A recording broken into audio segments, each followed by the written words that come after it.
Thank you. Budget hearings now in session for our Tuesday budget. Appreciate everybody been here today, yesterday. We had a good time trying to figure it out, but Trying to figure out if your house was flooded or not. there's quite a bit of hard work, a lot of hard work, and thank you guys from the auditor's office. We appreciate it, getting us into this, and we'll figure things out. So today we're going to start again, and Steve and Vicki, thanks for being here. And we're going to go on now. First on the agenda is the surveyor's office, Mr. Bruce Allen.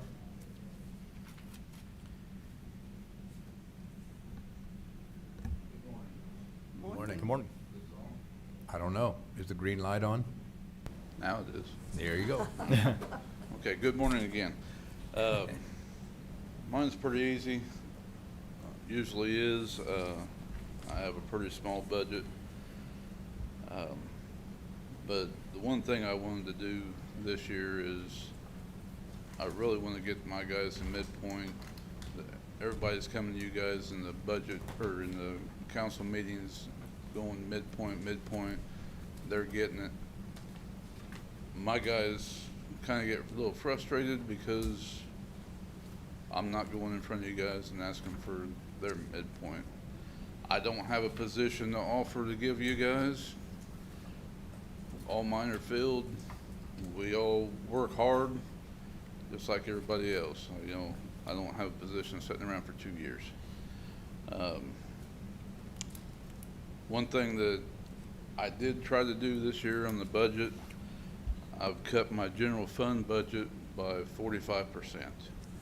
I can pretty much tell you that no other office is going to do that. How I can do that is I have the perpetuation fund. So my contractual services, which is my biggest thing, is $13,200. I'm taking it out of my perpetuation fund instead of the general fund. Say it again. The contractual services. Oh, okay. I requested 0 this year instead of the 13,000. I'm gonna take it out of perpetuation instead. And then I cut 500 out of my office supplies and 500 out of vehicle maintenance supplies. So that equals 45% of my budget being cut out of the general fund. Bruce, you know the amount of your perpetuation fund that you have right now? It's right Close. around close to 300,000 right now. But everything that I could possibly take out of the general fund and move to that, I did, because it's specifically used for certain things, only perpetuating corners. So like gasoline, we use it for others. You know, we perpetuate corners, but we also do our legal drains, everything like that. You can't take that money out of there. So, Okay. Do you know the growth on that per year on the average? between 65 and 70,000 Okay. a year. The new equipment we bought, is it in now? And now working really good. Good. It's really helped out a lot. We got in some places where we never could before. Good. And for your information, Steve, the perpetuation fund, the recorders send some to them, and they use that. So when that's collected, that goes to some that goes to the surveyor's office. Yeah. And back in 2017, they changed the perpetuation fund. Before that, it was always $5 per deed. So we would get maybe 20,000, 15 to 20,000 a year. Now they changed it in 2017. The legislature changed it to $5 per document recorded in the recorder's office. So that increased it 3 times the amount. Yep. That's how we've been able to buy our vehicles out of this fund. the new equipment you guys just allowed us to buy, those kind of things like that. So that's why I knew now I can start taking, instead of going to the general fund and taking this, you know, contractual services out of it, I can do it out of the perpetuation and still be okay. I don't want to wipe it out completely, Yeah. but I'll be all right. So, Okay. Any questions for Bruce? His budget's pretty simple most of the time. my perpetuation I'm sorry. fund, I did increase it because of some of the move-overs, and then there was one line item that I had to add for a new set of tires for our expedition. They're getting to be kind of like slicks right now, so I figured next year we'll be due for a new set of tires, so. Any questions? Good, thank you. Bruce? Not at all. Bruce, Very thank good you. say. Yeah, thank you for all your hard work. One thing I do want to add that, you know, always before, like with the WIS, I'm sure you are aware, Brad, that my guys were graded the same as a highway. But when the Baker Tilly came, we were one step below them. And so I came to the council at that time and asked them to move us up equal with them to a, I think it was a 7 at that time. And then since then, Larry's came, and now they're a 9. So I just wanted to make you aware that my guys are now 2 steps below the highway when we was always before considered equal. I'm not asking to go equal with them sort of steps wise, but I would like to go to midpoint. Well, Bruce, we'd like to get everybody to that point. I understand that. And that's what we're That's our hoping on our goal. budgets. Yeah. We appreciate you working your budget and moving it around and doing that, so. Okay. All right, We're thank gonna you. try, buddy. Thank you much.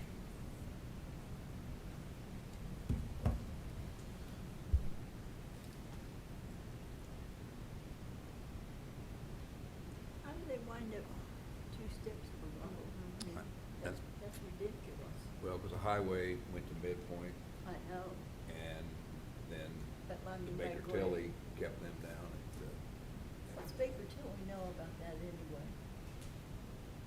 Nothing.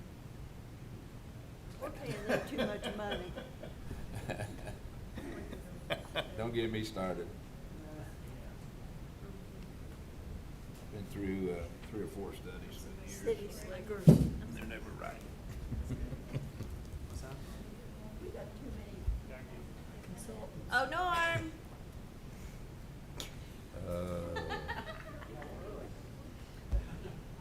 Is that like a motion? What time was that? I need to go back and listen to my song.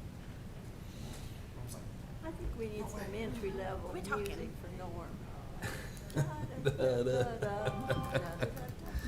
You guys could. Homes for children. Yeah. He's out there. Norm, Come here, Frank. it's your He time. got up like he was coming in. And I literally behind him. Who's he talking to?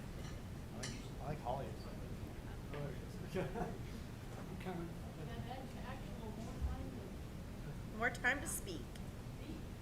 I didn't have time to freshen up.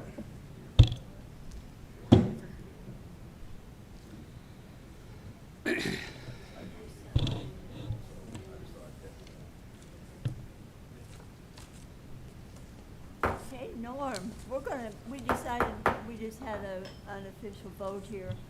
From now on, when you come in for a meeting, we're gonna get some entry music for you, a theme song. Like a walk-up song. Yeah, Usually, For for your the council monologue. meetings, it's Another One Bites the Dust.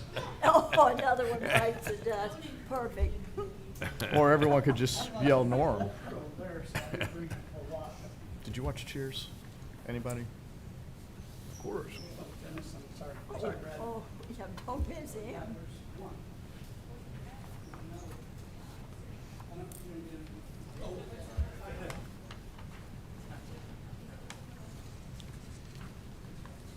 Cheers was, it's kind of like our Archie's when you go into Archie's. It's Yeah. Cheers. I don't know what they got, I don't know what you don't have or what you do have, so. Mr. Chairman, members of the Budget Committee, thank you. Norm Latimer, Executive Director of the Vigo County Home for Children.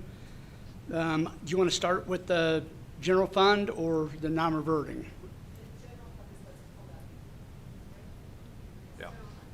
Okay.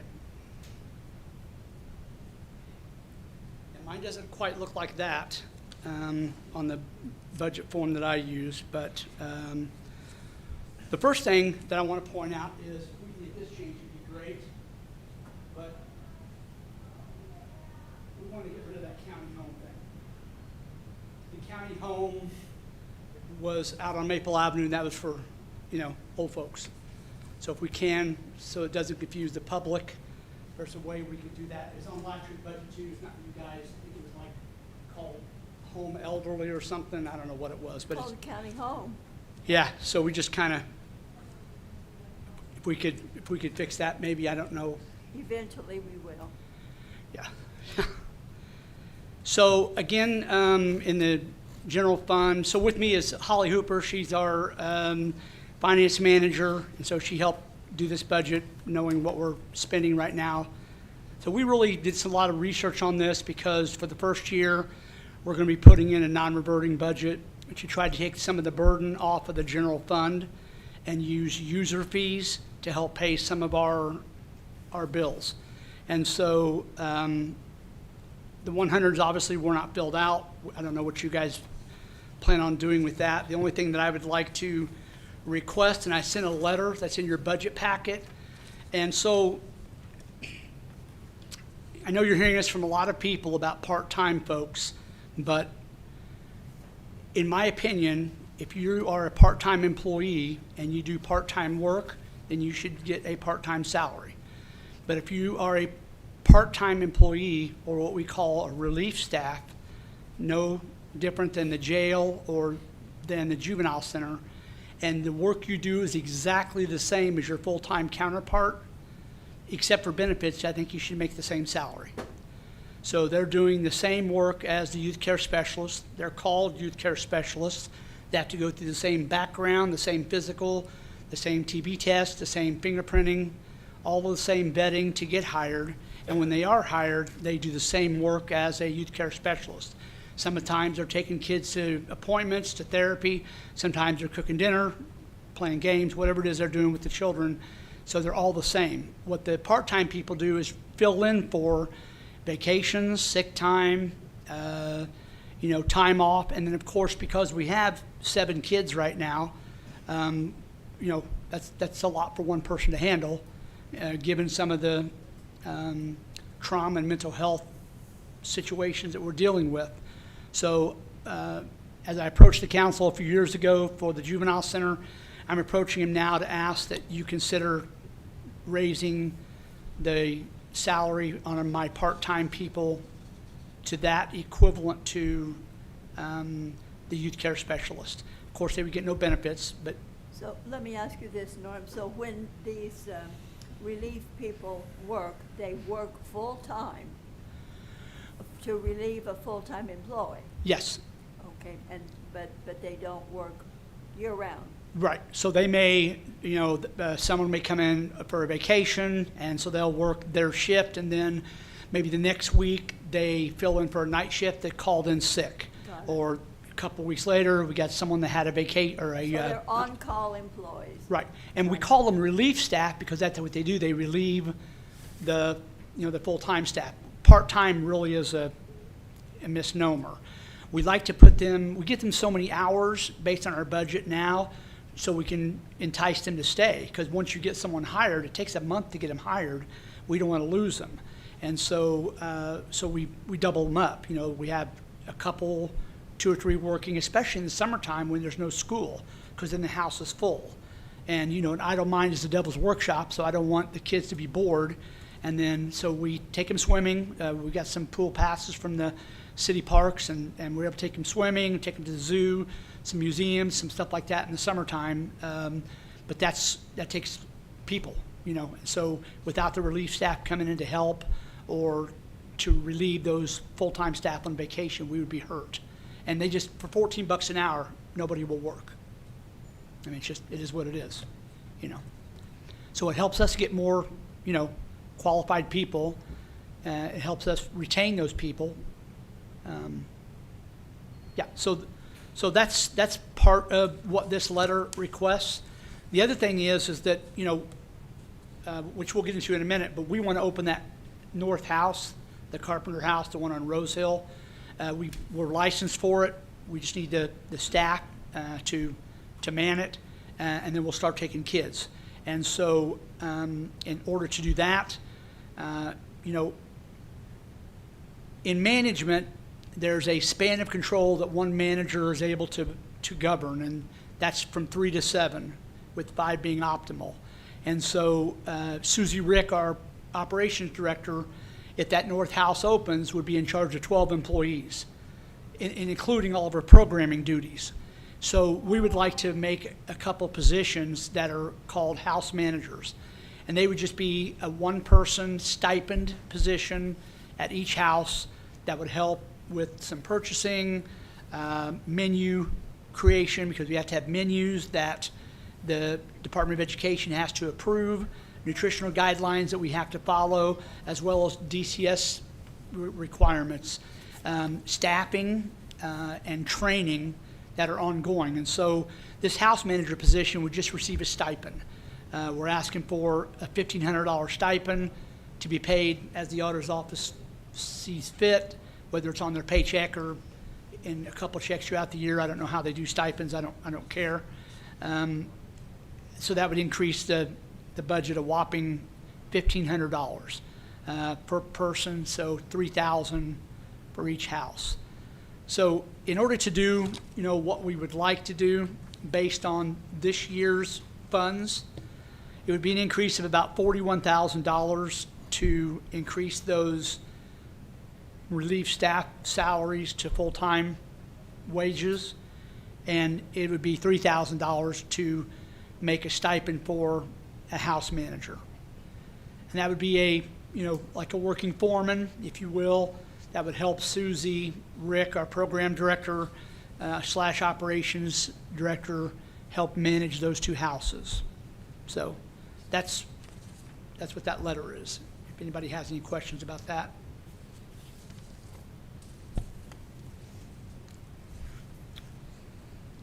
I'll ask a couple questions. Yep. And this may be something you're getting to, so I apologize if I'm getting ahead of you. You mentioned possibly opening the second home. I know you've told us this in the past. My memory's not the best. How many students or how many children can we house currently in our current facility? So in the facility we have, and I think I gave you some paperwork there.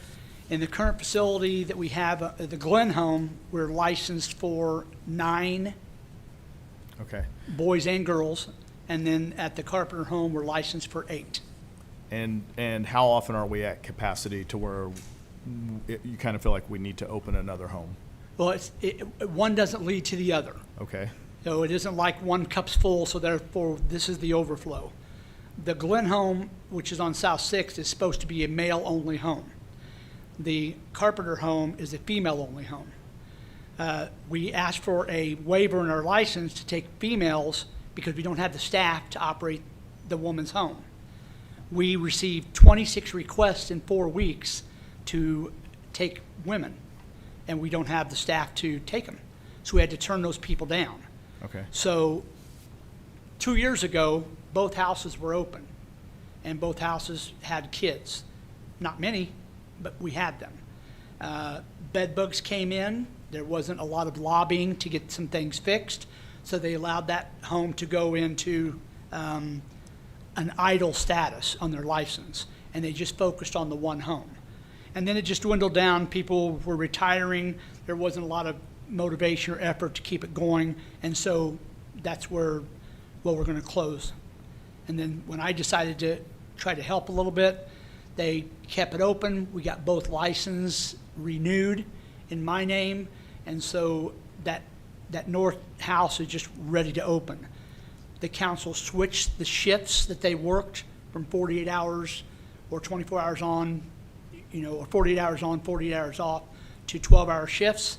And in doing that, now we can hire for the north if we had the money. So that's coming to the council tonight to ask for appropriations to hire people so we can get that house open. So perhaps tonight's the better time to ask this next question. When we started this, although I think we'll all agree this isn't about making money, it's about helping the children. Yep. But you had presented some data showing that it basically, the program pays for itself. Can. Or can pay Yes. for itself. Now that we have a little bit of time under our belts, do we have any data supporting Yeah, that? it's on the second page. Perfect. Well, second, I don't know if it's on what page, but there's a page there that says Vigo County Homes for Children data. Yep. Perfect. Thank you. So what you're looking at there is the top box is a rate that DCS puts on your homes annually. And so this is the rate that we've applied for and that they've approved. And so you can look at the years 2018, emergency shelter care, they paid $255 a day per kid. And as you go up to 2025, this year they pay us $1,038 per kid per day.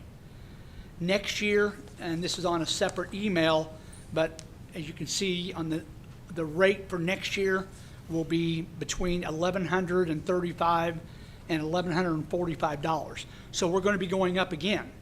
Not by much, but a little bit, $100 maybe, but we're going to be going up. So next year, 2026, to ease your minds about the revenue stream, we're going to be bringing in $1,140 per child per day. Well, 5 kids for a year is $2 million, right?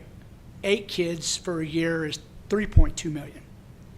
So the opportunity to raise revenue to help offset costs is there. And it's not about money making, Mr. Ellis, but it is about recouping some of our costs because it takes money to take care of kids. And so that's what DCS does. They pay us to help take care of the kids. The second box is year-to-date what we've spent. Now, remember, we didn't take our first child until February 24th. So that's almost March, So February 24th, we took our first kid. As of as of the end of July, August 1st, we billed $672,000. So that's money in the bank. They're about 60 days behind on their payments, but that money is coming to us. So we may have gotten June's settlement already sent. July's $195,000 probably won't be sent till October. We're a couple months behind. But that just shows you that just in a short time from, quite frankly, from March 1st until now, we've raised nearly $750,000 with one house. Now, with the amount of, and for whatever reason, I don't know, we get a lot of requests for girls. So if we had the need for girls to be placed, so if we had the North House open, then I'm sure that it would be close to capacity. DCS puts in some funny rules once we got going about the age of kids sharing bedrooms. So it's kind of limited, like why aren't we at 9? You're only at 7? Well, because we have 2 11-year-olds. And they don't want the 11-year-olds in the same bedrooms as 15-year-olds. So even though it's not hard written, when you're licensing people say, we don't kind of like them in the same bedroom, we need to separate. And so we took some younger kids, and that kind of slowed how many people that we can accept. But we're licensed for 9 and licensed for 8. So, and up there are more bedrooms. My last question, I don't see it on here, so maybe this evening, if you want to present it with whatever your presentation is this evening, perhaps during the same period, what did it cost the county to run the program between employees, medical, food, any expense that we might have had from whatever category or from whatever pot that it might have come out of? But that way we can really just kind of compare and look and see what the program does cost the county at the end. If you have your sheet, you can look and see up into June 30th, they've used $601,673. What's that? I don't know what that is. Oh, up here? Yeah. Yeah. Copy. What is that? How much has been spent up through June 30th? $601,673. I don't know where that's at. And Do I have that? Yeah, that's your expenditures, yeah, that's your expenditures. I didn't know. Okay. There it is. Okay. So we spent how Thank much? you. 601? Spent 601, we brought in 672. Since January 1st, I think to clarify, you didn't have, because you didn't take over until March 3rd. there were still employees working there, correct? From January to March? March without children. Oh, there was, So there's a lot of that. So there's a little bit of It's discrepancy there. skewed. Sure. It's skewed, so it's Right. not, since he's Yeah. taken over, they still had people They working only there. made $6,000. yeah, we did. No. Right. And then in March, when he took Right. over, it went up to that. so. Copy. All right, thank you, appreciate it. Okay. No, thank you, I didn't know. That took some work. I was like, how the So- hell do I and figure for- that out? For anyone that's watching on camera, I think we should point out, we have Judy over here that helps us out and asks some questions to help us out. So for people who don't see or don't know who's speaking, I don't know, can they see that on camera or not? Clap for Does Judy. anybody know? Thank you, Judy. We can bring her over here. Thank you, Judy, for your, No, she, so I know we kind of strayed for a minute, but back to the budget. If you notice in the 200 series, which are supplies, several of those items are zero, and I've taken those out and placed them into the non-reverting fund. Again, trying to lessen the burden on the general fund. As I understand it, there was a small bill that was passed at the state that may or may not reduce the amount of revenue we're going to receive.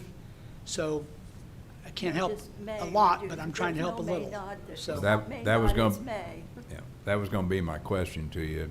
Have you got any notice of a 20% reduction or anything that's coming from the state? Me? Yeah, No. okay. I mean, Because it doesn't matter what the state does, kids are still being abused. You know, doesn't matter whether you're Republican or Democrat, what kind of laws you pass, kids are still being abused. And when they get abused, the police officers and DCS has to come in and remove those children. And when they remove those children, they've got to go somewhere. And that's what we do. Yep. We take care of kids that are neglected and abused and put them in school and get them educated and get them some help. So, you know, DCS can cut their budget, and I get that. There's been a lot of changes in DCS, a ton. Reduction of staff and a lot of people changing positions. It doesn't affect us because even if DCS doesn't have the revenue, they still got to pay for placement. And they say, well, we can't place kids. You run them on the kids can't run around the street. right. You know, so there's going to have to be something. What they're doing is, and you know this, they're shifting the burden and responsibility to pay for this to you, Sure. which is beautiful. So that's unfortunate, but you know, the budget for the group's home all come from county taxpayers since when it was the Glen Orphanage. And so what we have been able to do is find a way to help offset some of those costs by giving the money back to the general fund and by establishing non-reverting to give us a nest egg so we can do those projects without coming back all the time. So, yeah. Thank you. So, institutional supplies, those are things we buy, toilet paper, you know, toothpaste, shampoo, things like that. Of course, gasoline, we've increased that a little bit. We're hoping for 2 homes. The Carpenter home is on Rose Hill, which is up by Fox's Grocery. So that's in the county a minute. The home in town, they're on South 6th. You know, bus stops right around the corner for South and for Sarah Scott. There's within walking distance some schools, and so some of the issues aren't that bad when you're downtown. But that one up north is it's going to take some driving. So we wanted to increase our gasoline. Food, you know, this was the budget, I think, in food from 2016, 17, $20,000. So we just tried to put it back to what it was before. 10,000 for each house. We're 7,000 some for food now. We'd like to increase that a little bit, obviously. Bird pest control, we need to make sure we stay on top of that. That's constant paying with Orkin. I was referred a great guy from the pest control industry that really helped us with our bed bugs up north, gave us a heck of a deal in remediating those, and then on-call continuous service at both houses. So that's what that will pay for. Professional services, what are those things? Professional services. Professional services, hair. They would be haircuts or anything that someone offers to do for us outside of, like, not contractual services, hiring someone, but things that are offered. We also put under professional services sometimes, like Gordon Flesh for our printers and different things, just services that people can provide for us. And then contractual services would be things like, if, we have what does CARF come out of? Service agreements. Yeah, so we have another one where we pay for like an accrediting agency that comes in that allows us to take kids DCS requires for long-term residential care. It's an accrediting agency. We pay $10,000 a year, so we have to pay them, and so that's what some of those are for. Counseling, education, and training. We have 2 or 3 people that are professionally qualified. They're treatment directors, they're family and youth care specialists, so they have to have in-service training. DCS requires every employee to do so much training, but my administration has to do a lot more, so that pays for some of that. Building repair, I mean, if you look at what's on the agenda tonight, for the council, you can see building repair doesn't even scratch the surface, but we'll do a little bit at a time. Dues, that's again some of that stuff. Service agreements, allowance to wards, that's a hot topic right now, but allowance to wards is that our kids get allowance for doing chores. Our kids get allowance for getting good grades. So we had kids that were bringing D's to A's and B's, so we gave them $10 each for getting straight A's. Norm, let me make a comment to the guys here. In the years that you were over at Juvenile Center, your awards program was part of the success that you had there, because you would buy out of your own pocket, you would buy pizzas and have dinner with those kids and whatever was their treat, or McDonald's or whatever they liked, and it worked very, very well. And they were so proud to be able to be sitting at the table and having supper with you for behavior. Yeah, and over there in 2019, the school awarded 19 high school credits, and the next year we awarded 181. And I think 6 kids have graduated so far before I left, and so those things are a testament to the staff and to the teachers and the counselors, how well they work. I just help support that. But anytime you give positive influence, you get positive results. And that incentive pays off 1,000%. Yep, and that's what happened here when they knew they would get a little bit of money to spend. One girl bought some makeup, another kid was saving money to buy cowboy boots, and so when he brought in straight A's, They become the money came out of my pocket because, we didn't have this thing set up yet, but that's what we gave them as an incentive for getting better grades. They start being good citizens. Yep. It was great to watch. It was So just we've great. established some internal controls, and we're starting to, every Friday, give allowance to the kids so they can spend it on the weekend. And I require, if they have a job, half of it's saved in the savings account, the other half they can spend, so we're teaching them how to save too. So lots of good stuff. So that's what that's for, allowance for wards. And then, of course, in the 400 line items, just to make sure we have enough to buy a couple computers next year. Those things are pretty expensive. Norm, excuse me, on, when we look at the budget there for gas, fuel, solid waste, sewage, you have 0. And you've always had a budget of about $25,000, $30,000 in those. All of our utilities are being paid by the Commissioner's office next year. They pay for every other utility, for every other department, for every other building in the county, so they've agreed to pay ours. Okay. Now, does theirs need to be increased a bit? That's up to your purview. But I didn't pay any utilities when we were at the juvenile center. So when I went over there, and we're signing claims every month for, like we're residential, like we're just a Right. home, I went to the commissioners and said, you know, why are we paying the bills? Shouldn't all the bills come to you guys? You guys are responsible for the facilities. And so Tammy, you know, the commissioners agreed to take care of that. Okay, well, I just saw that. I just Yep, wanted to that's- make and sure we that's- didn't leave that out. Yep, when we that's- figure yeah. on the budget. So they'll continue with that next year as well. Okay. Any question about the general fund? No? Good. Anything, guys? No. Okay. So the non-reverting fund is, in the packet I gave you, there's a Form 2, which is our expected revenue. Well, you know, you've seen from the chart I gave you how much revenue we brought in since, you know, since February. But this is a low estimate.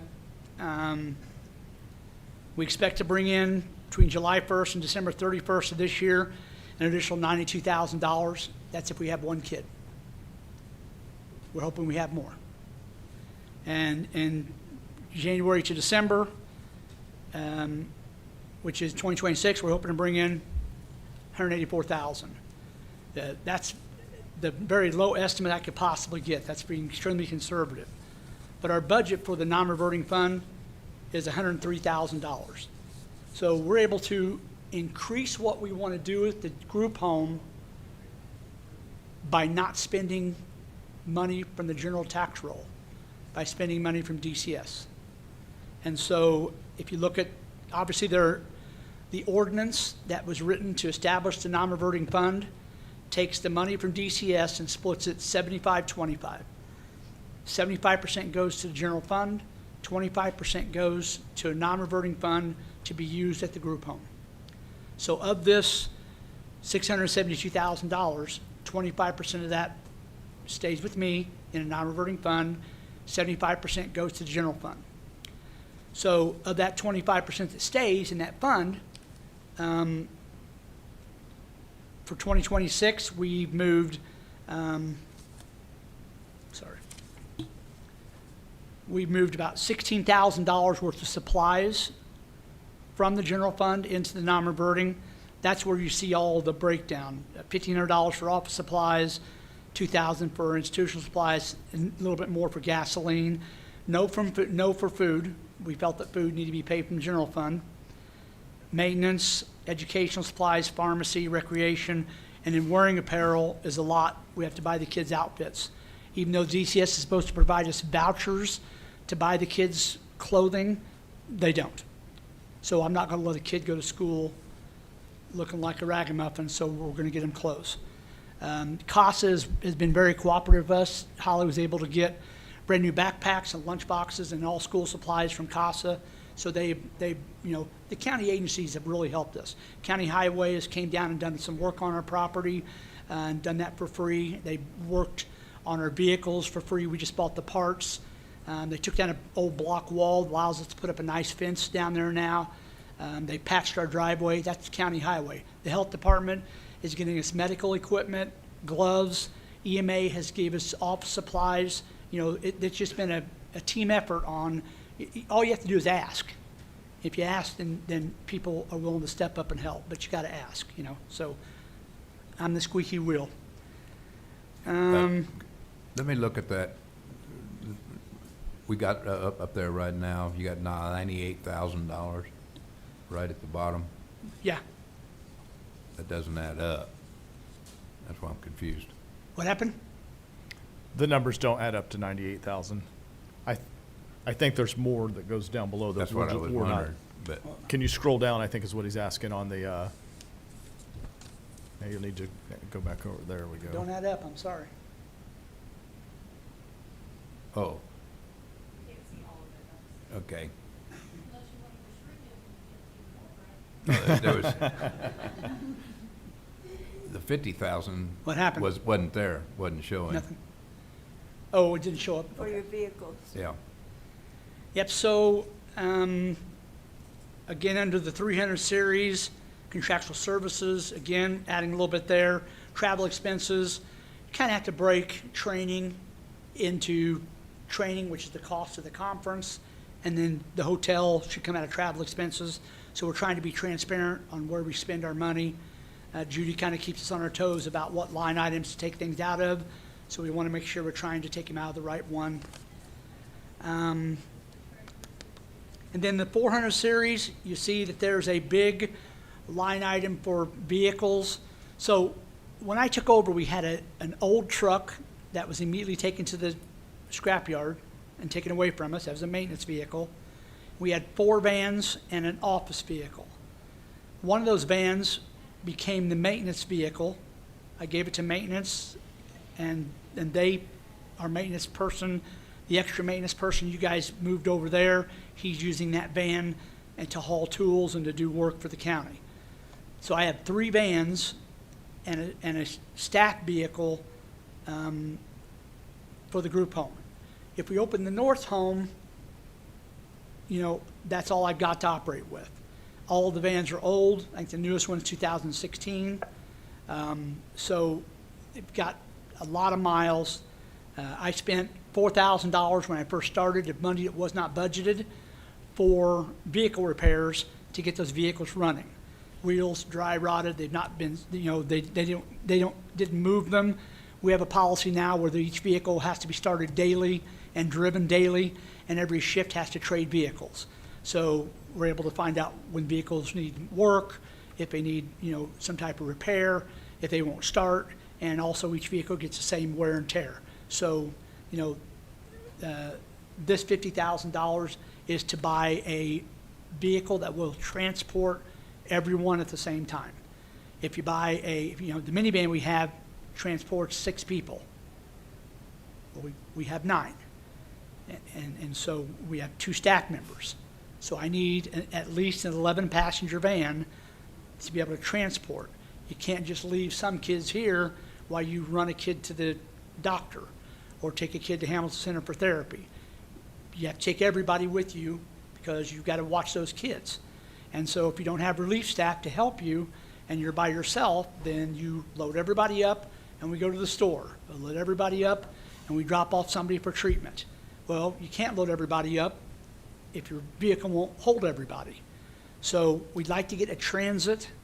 It's a type of vehicle that, I think it's a Ford, that that seats like 11 to 15 passengers, would be able to handle staff as well as the kids. Used there between, you know, 45 and 47,000. So they're not cheap. So we're hoping that this year we can put one in the budget and then get that in the first of the year, and then maybe come back to the council midway through the year once we accumulate some more revenue and purchase a second one. So then we would have an old van as a backup at each house and a new transport vehicle at each house. And the staff vehicle for the office, it's fine.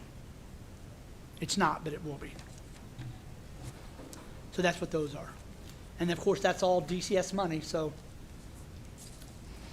why not spend it? Any other questions? Okay, we'll see you tonight. Okay, thank you.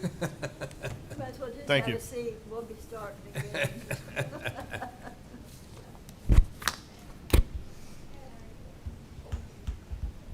So.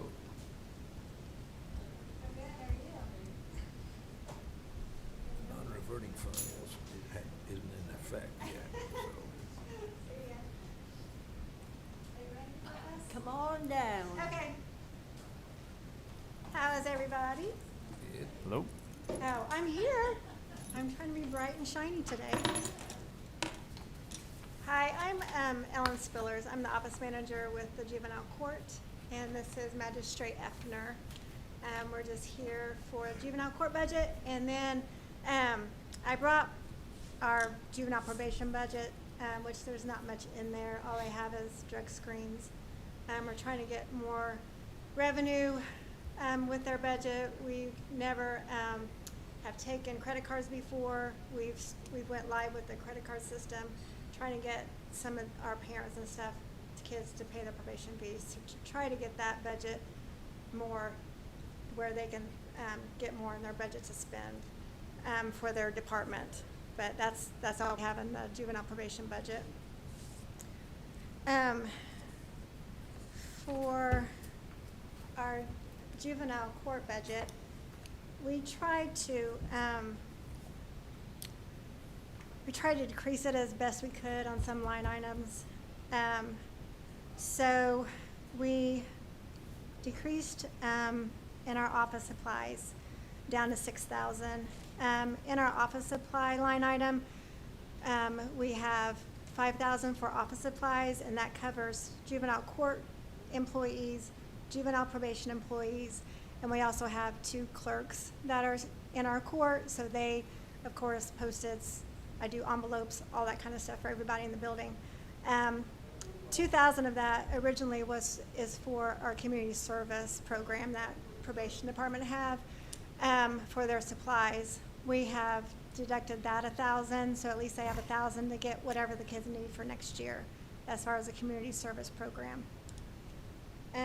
Another place we have deducted is our contractual services. Contractual services is we have our mediation facilitation out of that, and we also have juvenile competency evaluations done. So 15,000 of that is for the juvenile competency evaluations. We really haven't had much of those lately, so we have cut down on that, cut that budget, so then our budget's cut down a little bit in that contractual services. Our mediation program that we do for CHIN's cases is very successful. The cases that end up in CHIN's mediation, they get 3/4 of those cases get settled, so we don't have to go to fact-finding. If all those cases that we have go to fact-finding, there's no way we could fit them into our court schedule. So with our mediation program, it has really helped to keep our cases moving along that we need for a statutory basis. Another thing we've cut a little bit out of is equipment new. That is for our office furniture. This year was the first time we've ever put in office furniture money, but we cut that a little bit just to cut some, just so that we can get our budget cut down a little bit. We kept 3,000 in there just in case anyone needs, a chair or a desk or something that gets broke down. One thing that we have added, and I didn't know exactly where to put it on here, but I put it like at the very bottom. It's legal services. So legal services, we use a language line, and the state of Indiana used to pay for that, so the county didn't have to pick up that bill, and we use it for any of our clients that come in for Spanish speaking. We've had parents come in for, it's called MAM language, just so they're able to understand the court system. The state now has. Let me ask you, Sorry. how much does that cost for one incident? Well, we've never had to pay for that before because the state always picked it up, but now for 1 minute, it's 74 cents a minute. So if we have. Talk fast, talk Yeah, fast. and yes, and so the interpreter's on the phone. So, and they're trying to interpret to the person at the table. And so some of our hearings may be 30 minutes, some might be an hour. If we have a fact finding, it might go all day. So, so now they put it on to the county to pick up that tab for the language line. Cheapskates, aren't they? That is so cheap. Then there's no local place to. And if we have a person that comes in live, you're talking $300 to $400 for the I travel bet. expenses and all of Yeah. that. So we have, at least juvenile court have tried to use this language line because in years past, we didn't have a cost to that. Well, now the state has taken that away from us, so now we are, responsible to pay that And bill. you really have to be sure that you have somebody who really can interpret. Yes. too. Yeah, Yeah, so we're asking for $600 for next year. okay. I'm just curious. That's Yeah. an interesting Sure. expense. Sure. Thank you. I'm sorry to interrupt you. Go That's ahead. okay. That's pretty much about, I mean, all that we have. Do you guys have any questions or anything, or, oh, there's another thing, sorry. So, Too yours, late. I'm sorry. I also forgot, so, in our budget, in our payroll budget, we've always paid out for the janitor, for our janitor that is specifically for our building. So, during COVID time, we had a janitor that had passed away. So I came to the commissioners and asked if maintenance could take that position over. So what they've done is they have had maintenance supervise that position, but then left the payroll in our budget, which Wonder why? I don't know. So this year I'm asking, Ricky and I have talked about it, if possible, if we could move that payroll for that janitor into his budget so that he has control over that whole position. What'd he say? Fine, he's okay with that, yeah. He would like that. He would So- like it? Huh? He would like it, or He he'll would like do it? that, he would like to be over that, yeah. You'd like to be over it. About how many hours do they work over there? Because I know it Well- was a part-time position. Yeah, Because it's 4 hours a day. 4 So- hours a day? Yeah, So 20 hours a week? 20 hours a week, yeah. They used to have juvenile court in another place. That's how that got in a separate account. I'm not for sure how it got set up. Well, I'm old enough to remember when Abraham Lincoln was here. And they had it in another building. Yeah, I mean, we were out east, Yeah. so, yeah, I've been around for a long time, but Glad you mentioned that. And Yeah. what's that person's name so we can look them up in paper? it's Trudy Saprodi. Oh, Trudy, okay, Yeah. Janet, okay. Yeah. I Could didn't- you scroll this where we see it final? Thank you.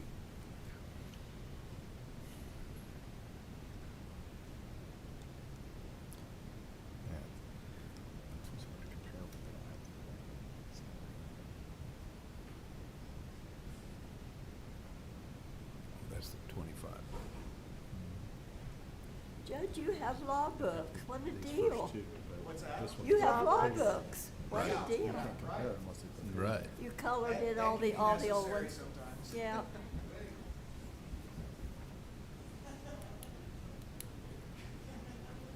Okay, so what you're asking is to put a part-time position, payroll, out of that Yes. Into Into maintenance. building juvenile maintenance. court. Yes, you got it. Out of juvenile Out court. of juvenile court But- into building maintenance, and I made a note, Okay, so we'll I have saw that. you writing.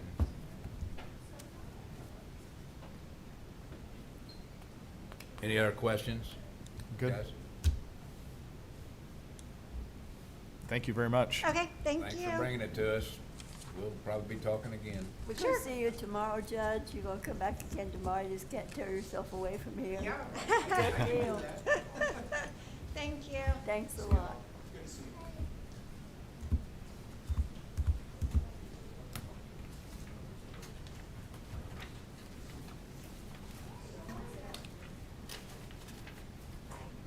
El Supremo, are you ready? Hey, we're running way ahead. We got a break till 1:20. We can take, you wanna take a break? Yeah. We're gonna take a break, Your Honor. Sheriff, we're gonna take a break so you can just go goof around. That's fine by me. And we want you to put your guns up here. I don't blame you. I don't blame you. Oh, How long we on break for? Well, How much time we got? You scheduled for 11:20. 20-minute break, We'll just take a short break. 10 minutes, 10-minute 10 break. minutes? 10-minute 10 minutes, break. okay. That way you can make a phone call, see if anybody's bought a gun. Right. Sue's at my front door. Moving along pretty good.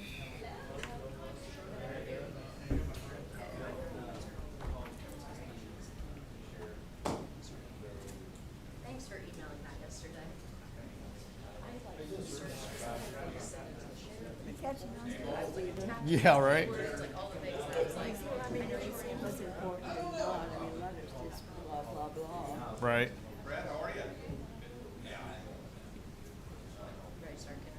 Michael in town. Yeah. Mm-hmm.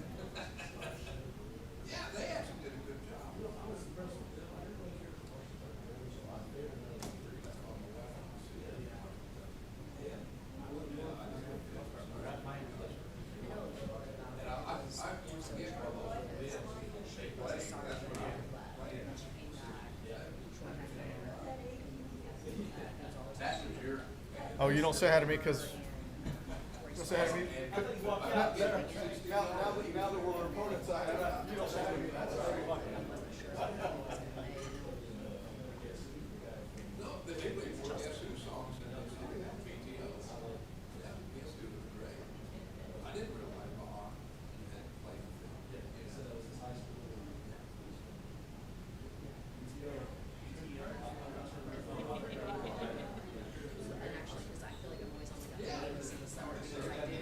Junior Police Academy and we always go on vacation right after that, and I got back right up to, yeah. I do try to burn my time this summer, just because I'm like, being part of the, so we started babysitting, so like, let's go. My husband's for a while, was for nothing, and that's my, the twins, niece and nephew, that's my oldest sister, they're her three kiddos.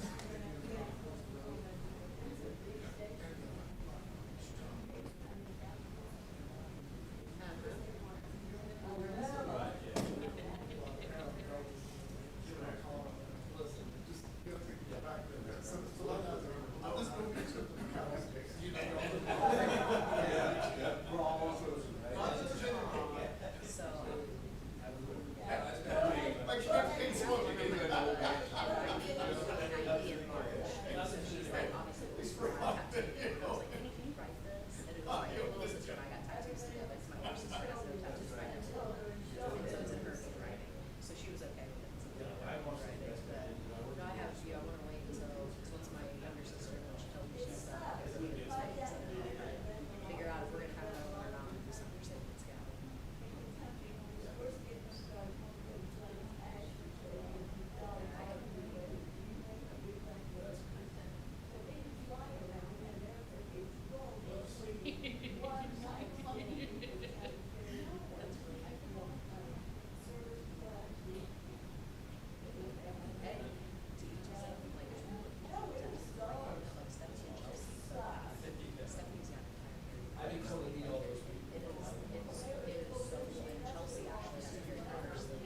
Different things.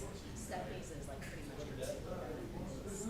Chelsea is all the like horror movies, so she's like doing like no, I mean because they go to the same place that Scott goes, and Scott has like here now, and like for him to go so kind of they're expensive.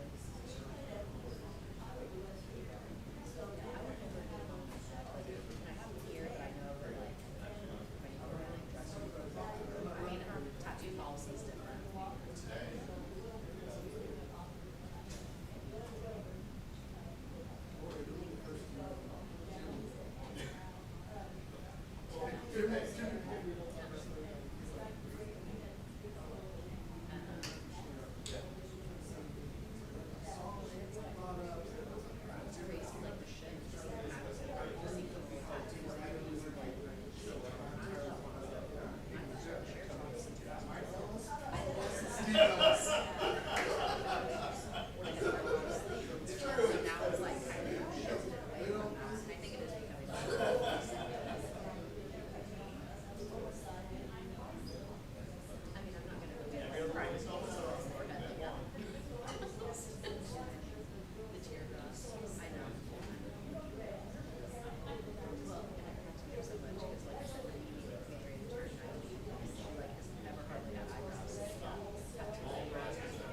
know if they want. Good job.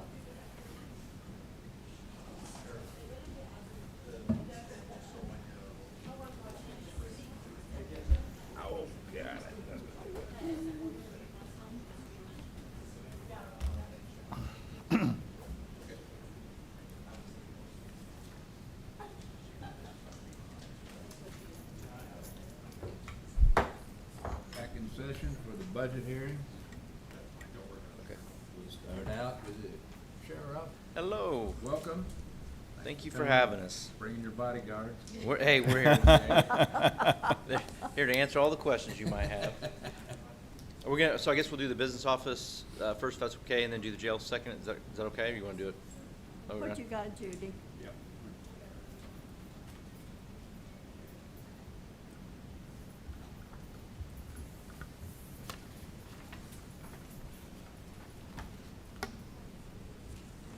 I've got a couple others.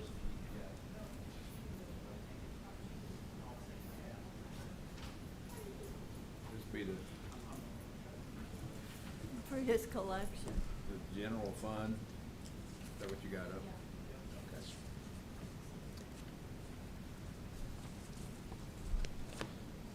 I sent this to Council President Thompson as well 3 or 4 weeks ago. I don't know if you guys already received that or not, but what I just handed you. And it's just what we submit every year. It's just kind of a little bit more of a detailed breakdown of what we, yep. Is your mic on? Yeah, it's on. Okay.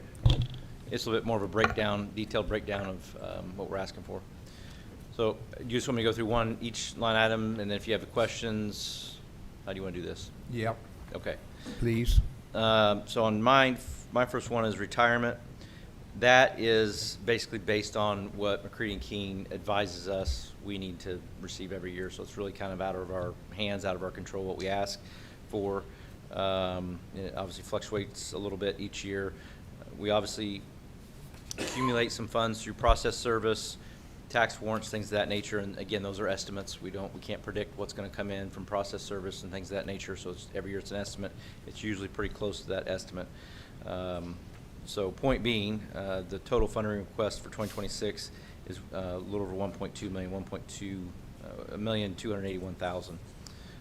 In this document that I provided you, I think on maybe page 10 or 11, there is the McCready and Keene breakdown of what they're saying we need for retirement. And again, that's what it's based on. Okay. Deputy overtime, we are asking for a $13,000 increase there. Again, this is something that it's hard to predict. We can't predict how many times detectives get called out in a given week, let alone a given year. We have a criminal activity task force that we activate at times throughout the year based on, we run child predator details of if a certain area of the community is getting hammered with burglaries, we'll do a surveillance and things of that nature. So there's certain things we just can't really dictate how much people are getting called out. Obviously, we have our UAV team, our drone team that gets called out for missing persons, as an example. So there's a variety of areas in law enforcement that I think everybody's familiar with that we get called out. So it is a hard number to predict, to get to a precise number. That being said, we do have more staff than what we did, 3 years ago, 5 years ago, 10 years ago. And obviously salaries continue to raise, so you can't just leave your overtime budget, at least in my opinion, you shouldn't leave your overtime budget the same. So we're just trying to stay up with what our salaries are and the increased levels of staffing. Okay, so you put zero in that position, right? What's that? No money? No, we're asking for 143,000. When we fill out our forms, we're told not to fill out numbers for payroll. We leave those blank for the auditor's office to fill out, so that's why we put zero. Okay.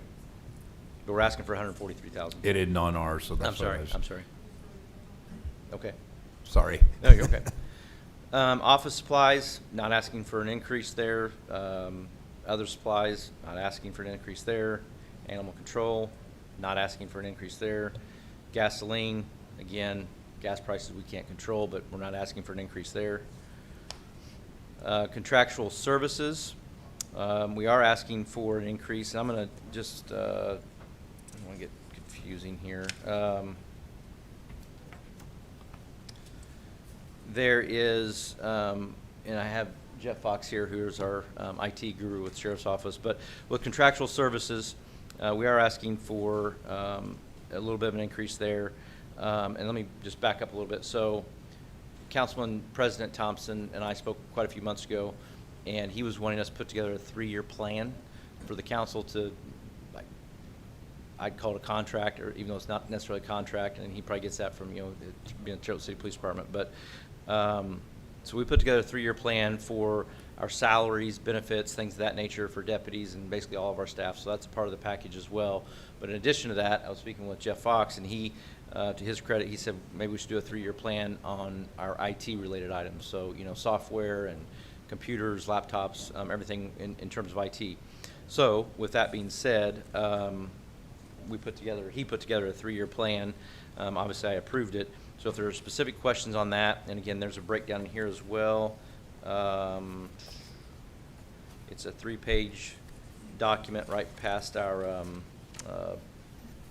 salary and benefit 3-year plan, and he's got it broken down to me, it's very detailed. And again, if you have specific questions, by all means, happy to answer those. Yeah. I'll ask a couple. Just for clarification, are we on the line that says contractual? Yes. So on the 3-year plan, there's a couple things that are service agreements, but a lot of it's contractual, so it kind of intermixes depending on what the item is. Okay, and so for the prior year, it has 0. Is this something new? Or is there a number missing? No, let me speak up. We advertise it in both budgets. Some of their budget is taken out of Fund 1170, which is lit public safety. Okay. So you're going to see it in lit public safety, and you're going to see it county general, and it's up to the council, once they start seeing numbers of what they want to do. If they want to take it out, what you want to pay it out of, what makes the best sense. Okay, so there was a number there last year. It's just not on this And particular. it's out now because it went, Copy that. yeah. All right, thank you. And this covers, again, a variety of things. We contract out with Edge IT, so, you know, we pay them. Antivirus system, our tasers are in that plan. Our Lexipol, our policy manual, our flock cameras. There's a variety of things that are covered in this. Jeff, do you want to just kind of touch on kind of what you did to put together a 3-year plan?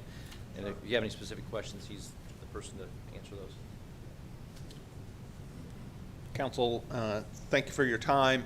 So specifically, the piece of paper that I'm referring to is the Excel spreadsheet that is color-coded green, yellow, red, or orange that specifically talks about items related to the information technology section.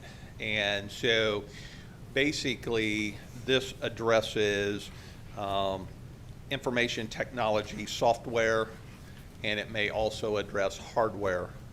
And so, as you all know, our new jail that came with all the new equipment is now going to be 5 years old in 2026.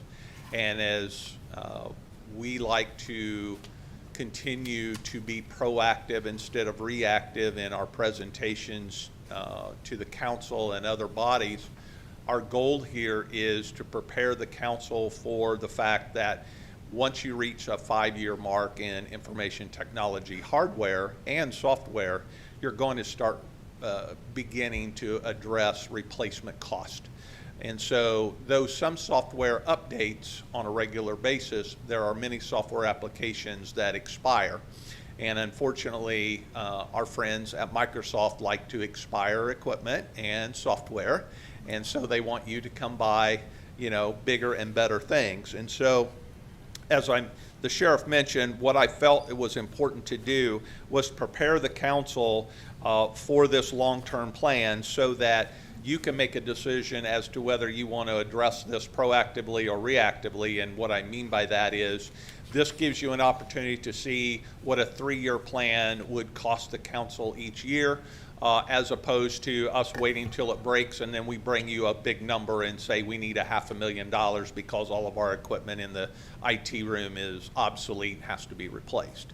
And so some equipment we can replace incrementally, but some things are tied to each other. So you may see something where, as you can see in this 3-year plan, you'll see some things that are higher 1 year and then fall off the second year, and that's because we may have to buy 2 pieces of hardware because they tie together in a particular year. We can't buy them each buy one for the next 3 years, as opposed to we have to buy 2 this year and only 1 next year. So you're going to see that fluctuate a little bit, but I thought it was important specifically when you get down into hardware cost, Cisco contracts, which Cisco is all of your licensing and things like that.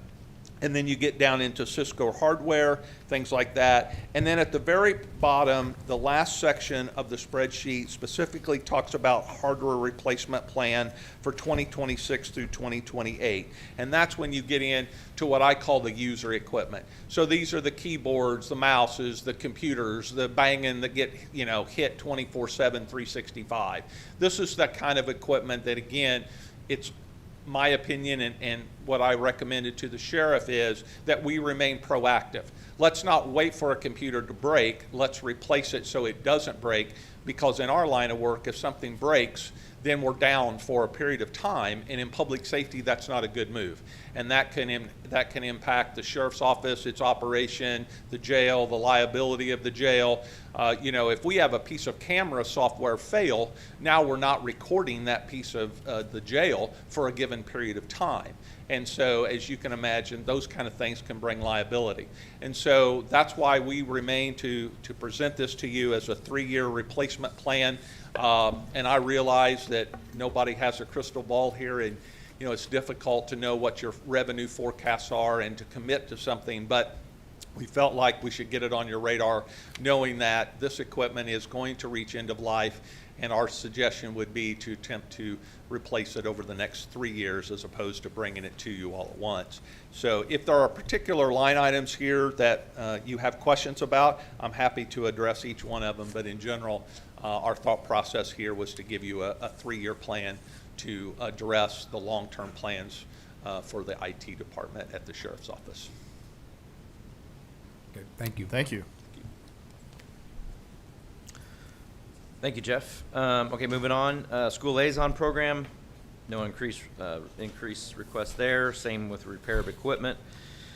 Vehicle repairs, we are requesting a $15,000 increase there, and I know the argument can be made, well, you just got a bunch of new vehicles, true, but that didn't replace all of our fleet of vehicles. We have a large fleet of vehicles. We're replaced maybe 30% roughly of those vehicles. So we still have vehicles, jail vehicles, building security vehicles in all the buildings that we have to repair and work on. Again, as everything else, prices go up, oil filters, tires, everything. So we are asking for an increase there for vehicle repairs.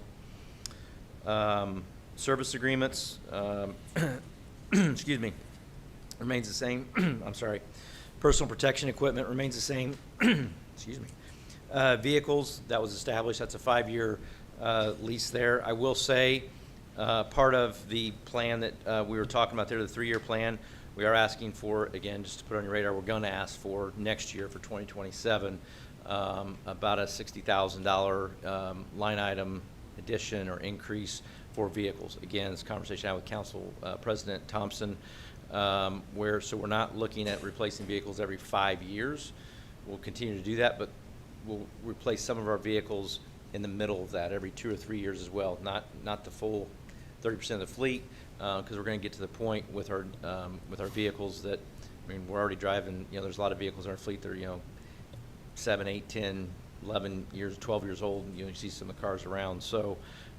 Again, with the number of staff we have, in our opinion, it's just something we have to address. We're not going to be able to replace 25% of our vehicles. We're going to have to add something in there at some point if we want to be able to maintain vehicles that are operational to serve and protect the community. But again, we're not asking for that next year or this year. We're asking for it for 2027. New equipment, excuse me, remains the same. System hardware. That was, again, part of this, what Jeff was describing, the system hardware. Some of it's contractual, some of it's systems hardware. So that's where this comes into play. Radio equipment remaining the same as last year at $55,000. Our training line item for education, counseling, training line item fund is what I call it. So it's probably been 3 or 4 years ago, we did not have a line item for training, which I thought was kind of crazy. So myself and Sheriff Platt at the time had a conversation, and we addressed that and presented to the council. The council was gracious enough to give us a $25,000 line item for training. Prior to that, our commissary account funded the whole cost of training. So now we still supplement our training with commissary account. But with that $25,000 line item, I guess an ask that I'm requesting. So when we made the request, and we put in our request that we wanted it for, you send someone to training. It could be in Indianapolis, it could be in Evansville, it could be wherever. So for the class itself, but also training equipment. So, for example, we bought a red man suit for our physical tactics training. An officer puts on a red man protective padded suit for physical tactics, and that we were told it couldn't be covered out of our training line item, so we had to pay for it out of commissary. So the ask I'm making is that we can use this line item for training equipment as well. It could be traffic cones when we do emergency vehicle operations, things of that nature. So that is a request I'm asking. We're not asking for an increase in funds. I'm just asking that we can use that fund for training equipment, not just paying for the course or the class. Moving on to the salary and benefit package. And again, this is starts at, I guess it'd be about page 11. And then again, it's a 3-year plan. Whether the council wants to adopt this or not, obviously that's totally your decision to make. For 2026, so for next year, we're not asking for much in terms of a raise. We're not actually asking for a raise for our deputies and the majority of our salary. We are asking for an increase. I'll just run through these real briefly. If you have questions, by all means, holler at me. We're asking for an increase for our 3 operations personnel. So that's Jeff Fox, John Burns, and Cody Obenchain. So sex, violence, offender registry, evictions, IT related. So we have 3 of those operations personnel. What I would like to see done is that it's basically a percentage of the deputy salary. So you take the deputy salary, say that's your 100% mark, and then your operations staff is 82% of that. Your jail, your building security staff is 72 or 74. I don't see it right in front of me, but it's on the spreadsheet. So then the council always knows what the cost is going to be to them. We're not always trying to play catch up with, these people got a raise this year, now we got to play catch up. You just know what the raise is going to be. The finances are right there in front of you. That's just my thought, my idea. You guys obviously don't have to adopt that. But for our request for 2026, for the 3 operations personnel, we're asking to get them to 82% of the deputy's salary, which would cost the council approximately I think it's like $26,000. It's like an $8,000 raise-ish a piece with 82% of the deputy's salary. So for those 3 operations personnel. Obviously, across the board county raise, I don't know what the council's plans are with that, but if they give the county across the board raise, we would obviously, ask for the same. We're asking for an increase to our merit deputy sick day payout upon retirement. So what that is, currently, if a deputy retires, we max out at 90 sick days, 90. So if you retire, currently how it's written is you only get paid for half those sick days, which we don't agree with. You earn those days. We feel like you should be paid out, as an example, just using someone in our backyard. Charlotte City Police Department, they're on the same plan. They retire, they get paid for those sick days. You retire, you get paid for your vacation days, your whatever days you have on the books, so to speak. So we're asking for that to be, the wording be changed where you get paid out for your full amount of sick days on your book, not half. In terms of finances or what that would cost the council, again, there's years we don't have anybody retire, it wouldn't cost the council anything. There's years we may have 1 or 2 deputies retire. If they have, depends on how many days they have on the books, but you're probably looking at, at max maybe 10 to 20,000 if you have a couple people retire any given year. It could be 0. We're asking for, so currently we have a lieutenant's position. I'm asking to change that to a captain's position. We're not asking for an increase in number of supervisors at all. This is something I've been speaking to the council about for the last 4 or 5 years under Sheriff Plassey's previous command. Is that we didn't have any intentions of asking for additional supervisors. We were just going to restructure as time went on. So this is another one of those pieces of restructuring. But so we have a vacant lieutenant spot right now. We're just asking to change that from a lieutenant to a captain. Cost of the county would be $3,000. Currently, their stipend $7,000 at lieutenant's pay. It would be $10,000 at a captain's pay.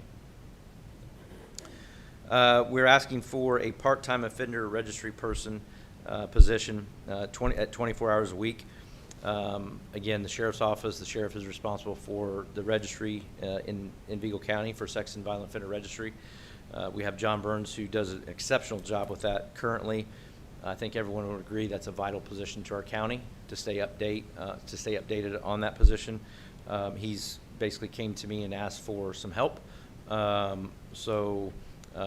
We would like to add a part-time position, which is, again, 24 hours a week at the correctional officer rate, which is approximately $28,000 a year. Of course, there'd be no benefits to that with a part-time position. What's the figure? $28,000 a year.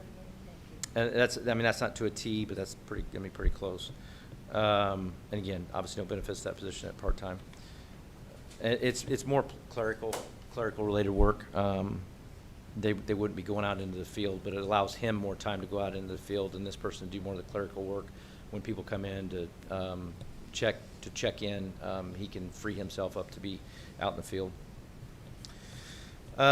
Building security part-time clothing allowance. Currently, they do not have clothing allowance. There are 3 employees.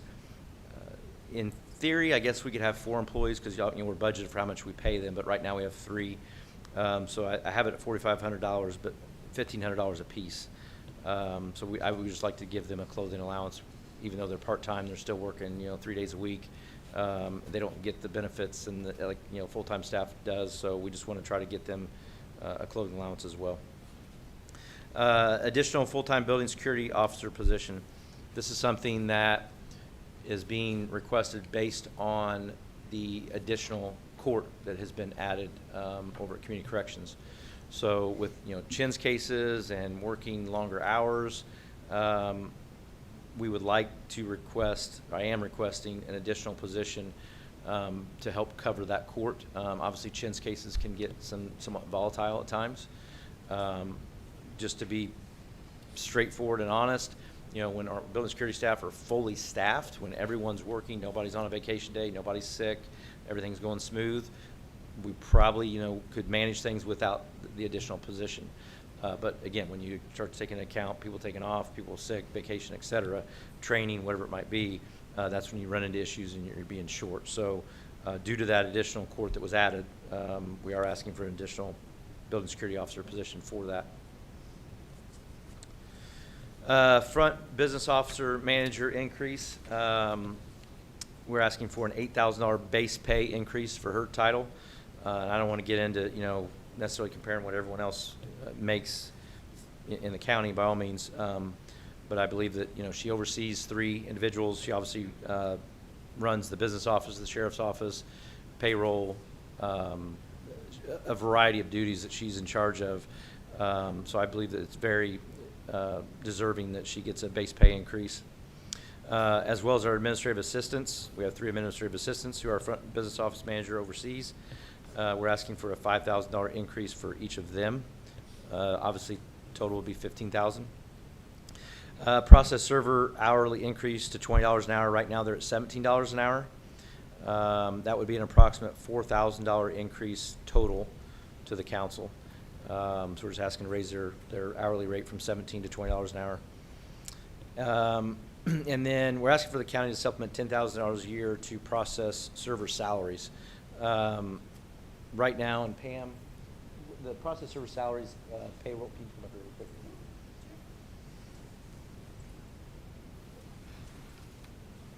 I'm gonna let Pam, if you guys aren't aware, just to kind of explain how you pay out for process server salaries and why we're asking for the.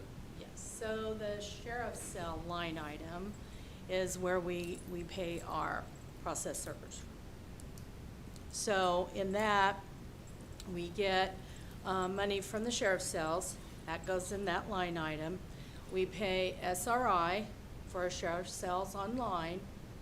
And then with that, the sheriff's cell fund, whatever we get from that, that goes in that line item. And like you said, we pay process servers or the bill to SRI.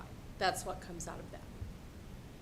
So real quick, what we've done in the past is we've taken part-time pay, and correct me if I'm wrong, we've taken part-time pay from jail officers' positions, if there's available positions part-time, to supplement, if we're short, to pay process servers, correct? And so it's just kind of robbing Peter to pay Paul type thing, and the county doesn't cover any of that cost. So we're asking for $10,000 be placed in that fund to pay process servers' salaries. So we're not leaning on jail part-time, because I don't know what the jail is right now, but you guys are probably close to being fully staffed part-time? Okay, so if that happened right now, we'd have to tell our process servers not to pay, or we're taking deputies off the street to answer calls and, you know, do what they do to go serve process papers. So that's, Jeff, excuse me, what do you Yeah. call that fund? It's in the back, it's sheriff's sale, it's 4009. Sheriff Sale Fund? So you're wanting to take cash from someplace and deposit it into that fund? correct, yes, correct.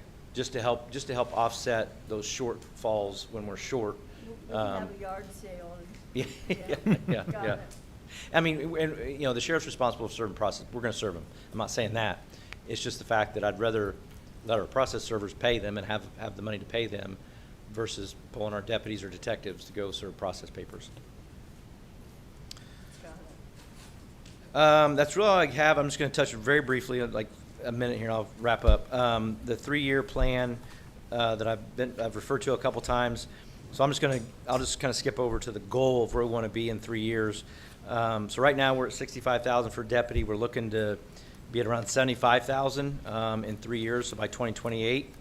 We're looking for some other increases there in terms of stipends, coordinator stipends, shift differentials, things of that nature. Obviously, I don't think I need to read all these. You can look at them at your own leisure.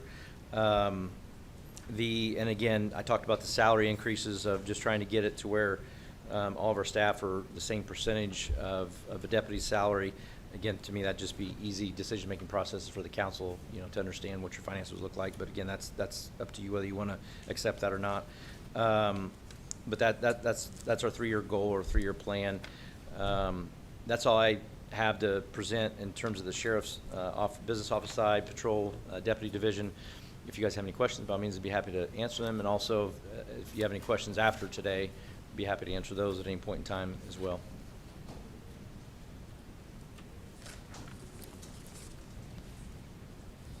But your vehicles are in good shape, up to date?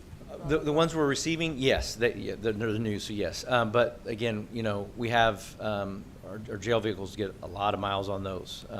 We have pool vehicles, so if a deputy gets in a car accident, well, he's got to drive a vehicle to, you know, work. So we call them pool vehicles. Those are, you know, not in the greatest shape. They're always older. We try to maintain them and keep them in decent shape.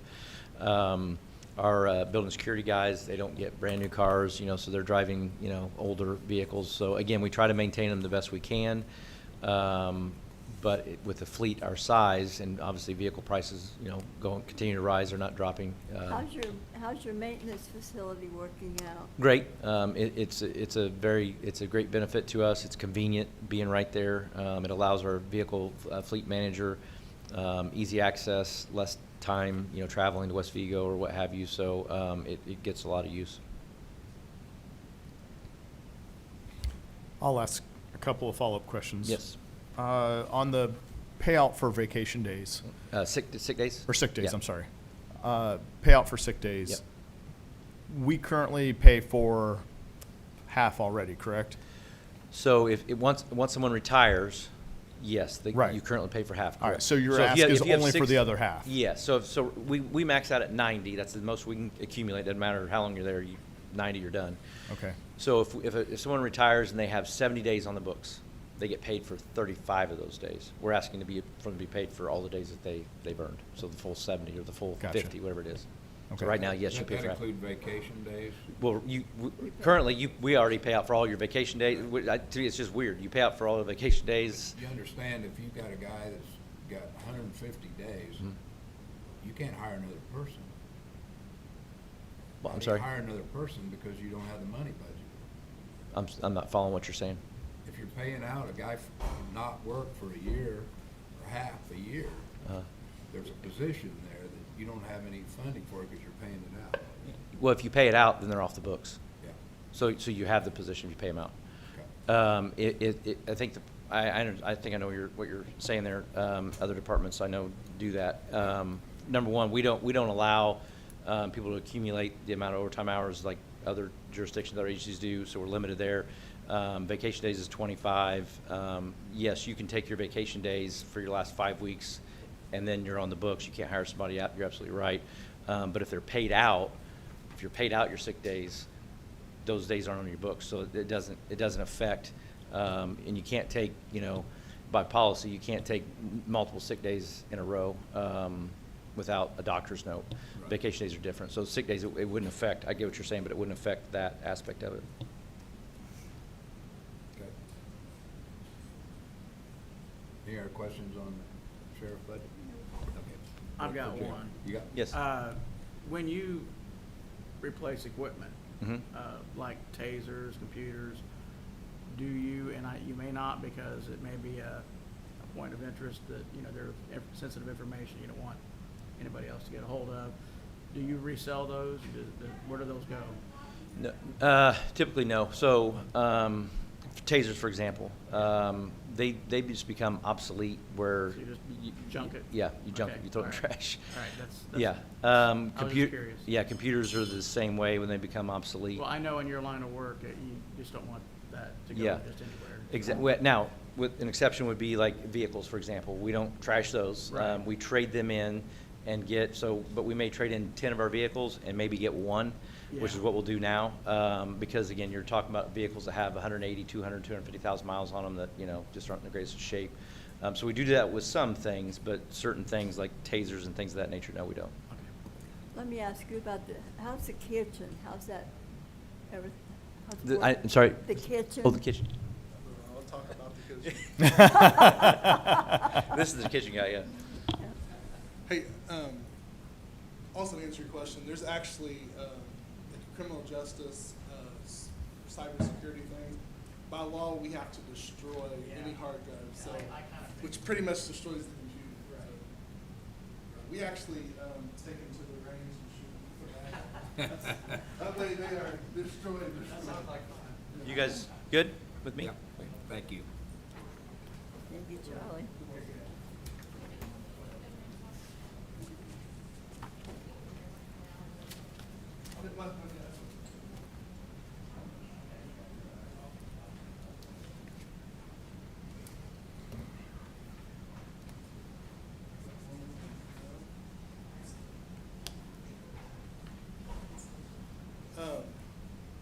Just so you guys know, these numbers are a little bit different than what we submitted, so.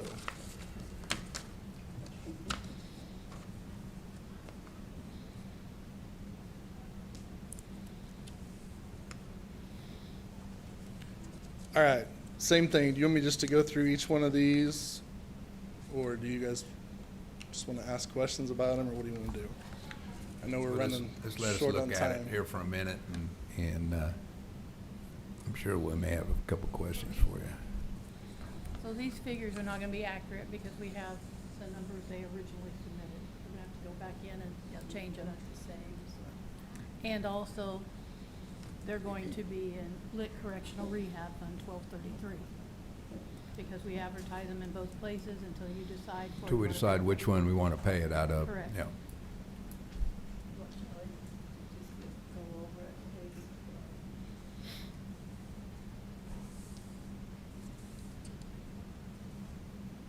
How many people do you have in jail today? Any idea? You don't have to be exact. Yeah. 350? 350 in-house, 45 temp released to other counties. that are Okay. reports.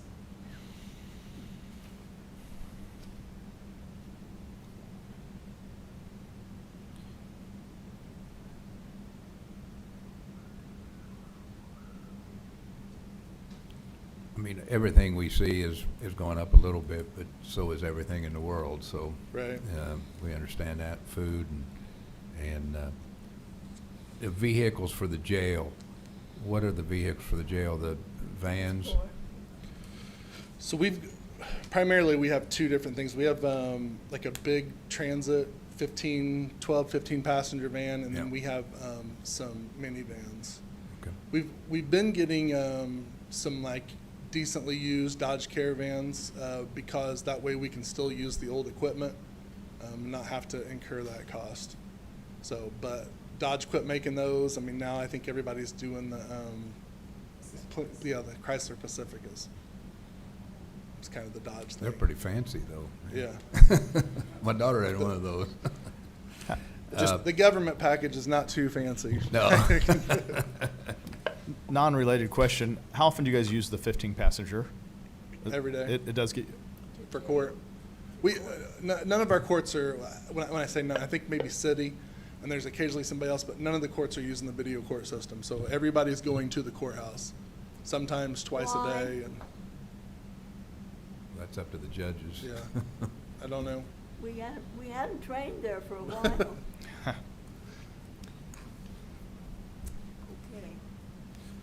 I would say you both, the biggest thing that we have, most of this stuff we can kind of see, our two biggest things are food and our medical. And like Jeff said earlier, the biggest thing is we kind of, we're trying to figure out how many people we're going to have in jail. And then, as the stuff fluctuates, then, we may have more. So and the cost of food, they always tell us to expect a 5% increase or this, that, and the other. So it seems like every year in October, November, somewhere around there, we're out of food money. So we're holding those invoices till the next year. So we're always kind of starting off with a little bit of a deficit. So medical, the biggest thing, all companies, the previous contractor we had, and then everybody that we have asked, they used to do this thing where they tried hard not to send people out to the hospital to save money.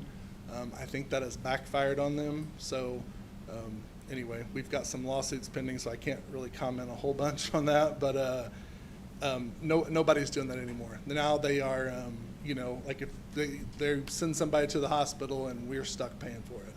So, we try to work with the judges, if somebody, if we can get them out, but normally if they're in jail, they want them in jail. So we are stuck, not only paying the medical bill, but also the staff to sit with them, which, we incur overtime and different things like that. Is that a regional still? Are you using that for your prisoners? We're using both. So there's some regional doesn't have certain specialists, union doesn't have certain ones. Sometimes you feel like you're not getting, a lot of times the guys will bring them in off the street and they went to one hospital and we end up having to take them back, so we take them to the other hospital. So You got two new line items, equipment new, locks, video, audio, and I realize stuff's 5 years old now, so things change. Does Cotter still do your work for locks? yes, Okay. majority of it. Those are coming out of lit, right? They're coming out of the other fund, Yeah. Okay. so they're advertised in both. Yeah, I was gonna say those aren't new, but they were just paid out of the Okay. lit before. And Vicki, to answer your question about the equipment in the kitchen, it is probably our biggest expenditure on getting stuff repaired. It's falling apart. About So, time, yeah. We actually, one of the steamers that they use, they steam like a lot of the vegetables and a lot of things. One of them, we just got a repair estimate. It was like $15,000. So I'm going to be looking to see. Replace? I don't know. I'm going to look and see what. So yeah. Yeah. B&B Foods shut down, so that Yeah. we did a lot of our repairs through, like they did a lot of the repairs. So, Wonder what happened to the guy who was repairing for them? I don't know. Some of them are still working for them through the new company, doing stuff. But, Yeah. because deliveries and salespeople are still working here. But, yeah, that's restaurant equipment is the most expensive equipment you can buy, and in about 2 years, it's not worth anything. Yeah, we've Especially if you go to resell it. we spent a lot, the steamers and the dish machine, so those are taking a beating. Any other questions? Good. You got anything you want to add? No, I think I covered all of it. Well, thank you for these things. This helps us out too, having Absolutely. these things. If any other questions come up, feel free, email me, call me. Same When with you you get your guys. band together, you guys let us know. We'll book it. We didn't know if we were gonna get rocks thrown at us or not, so we had to be prepared. Thanks, guys. Boys,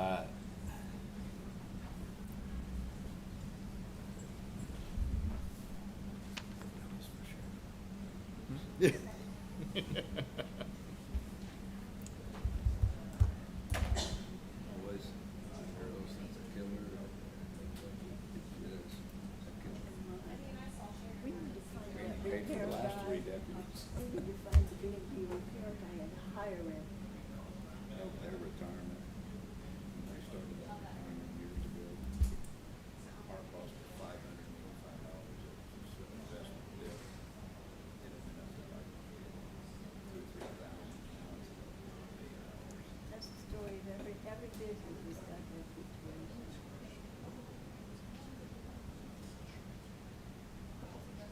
Yeah.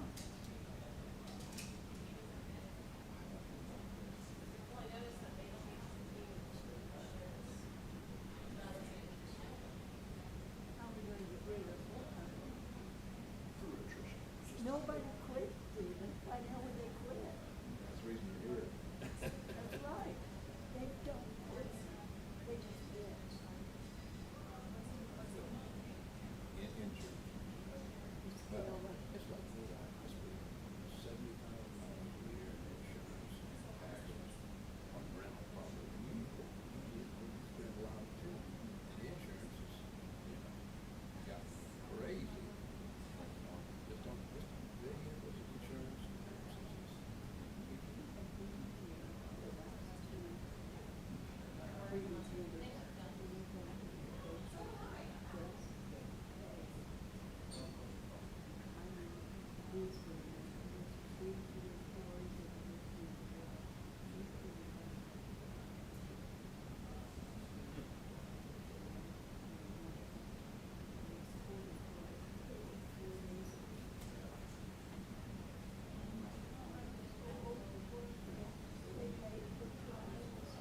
About twice a year.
Sleeping on the street.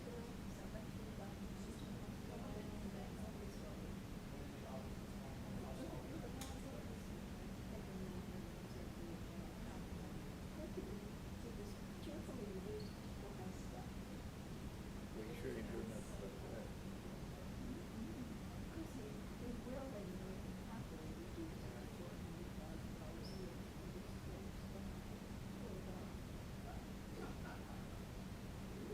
Okay. Guys, you ready? You guys ready? Come on down. Next victims.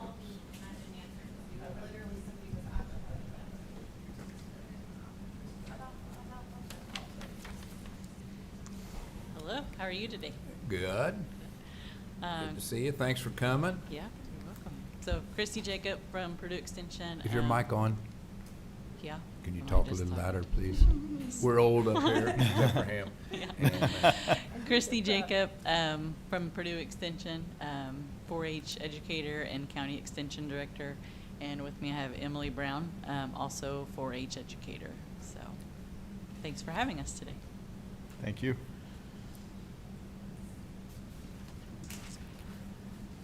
Do you still work on a contract with Purdue? Is that how? Yes, we're they done send us, still? yep, they send us the specific amount for contractual services, and then we just plug that number into our budget, which is the most significant change, for 2026. That dropped from 248,000 to 178. They, decided not to rehire the community development position. So, in previous years, that position was always tied to the county extension director, which whenever I got hired on and Christy Whitaker left, I had held that position in a couple different counties, so I added that to 4-H. So it's a little different than it has been historically.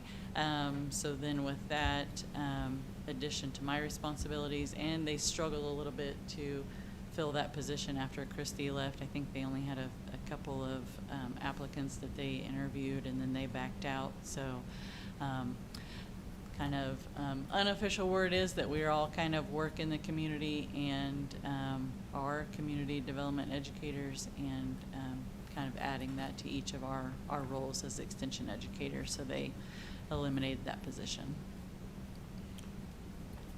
Is there a new pilot program or something they're working on? There is, yeah. For statewide, for Purdue Extension, you probably know about as much of that as we do, so. I might scare you. I we're- probably know more, we're but no, no. Probably, yeah. So, I guess officially, but not a lot of details, Yeah. is they're moving into county pods, where each county will still have a 4-H educator, and they will still cover ag and natural resources, health and human sciences, and community development, but those positions will cover more than one county Yep. in the future. Okay. So, don't know what that looks like. I know think they have 2 different pods that they're using as trials right now, up in the north. Fountain, Benton, Warren, and Tippecanoe are pod, but they haven't changed anything online or anything, so just kind of waiting to see how that all shakes out. And honestly, I don't know how that's going to work with the more urban counties, because those 4 counties are pretty rural, and being able to cover those, I think it'd be more significant needs in counties like Vigo County. So I'm not sure how all that's gonna work out, but Yep. It'd be interesting. I just Yeah. have read some up on it. And, Yeah. and was aware of it. supposedly more details will be released in October. Yeah. Well, I figured they would try to raise prices on everything doing that, but on a reduction on the contract, but contract's still the same as far as that goes. Yeah. And so with that cut, we reduced our budget by about 10%. Some of that I did kind of reallocate to mileage and conferences, just because our professional development, those expenses for that, even with educators only going every other year, was getting to be really tight. We were having to transfer money into that line item just to cover professional development every other year. And then, even though I've only been there for 9 months now, historically, I know that mileage has always been tight, and usually we're kind of borrowing a little bit of money from the next year's budget with November and December mileage, just because it's ran out. So I did move some of that money to mileage. Guys, have you got any questions for them? I'm good. Tell me what you're gonna be doing in regards to 4-H, which I consider one of the most important things, that, for the kids around here. Yeah, well, our hope is that nothing changes with 4-H except that we're still continuing to get more kids. We had a 5%, roughly 5% increase in 4-Hers this year. I'll let Emily talk a little bit about what we did in the schools and some of the work we did. So. Yes, so we have done a lot of programs in the school. We went to, 27 third grade classrooms in November and December and did like an introduction to 4-H and talked to the kids about all the different projects they can do and gave them like the registration enrollment, and then we did a hands-on like STEM activity with them in the classroom, and we made little catapults that they could shoot like little pom-pom balls.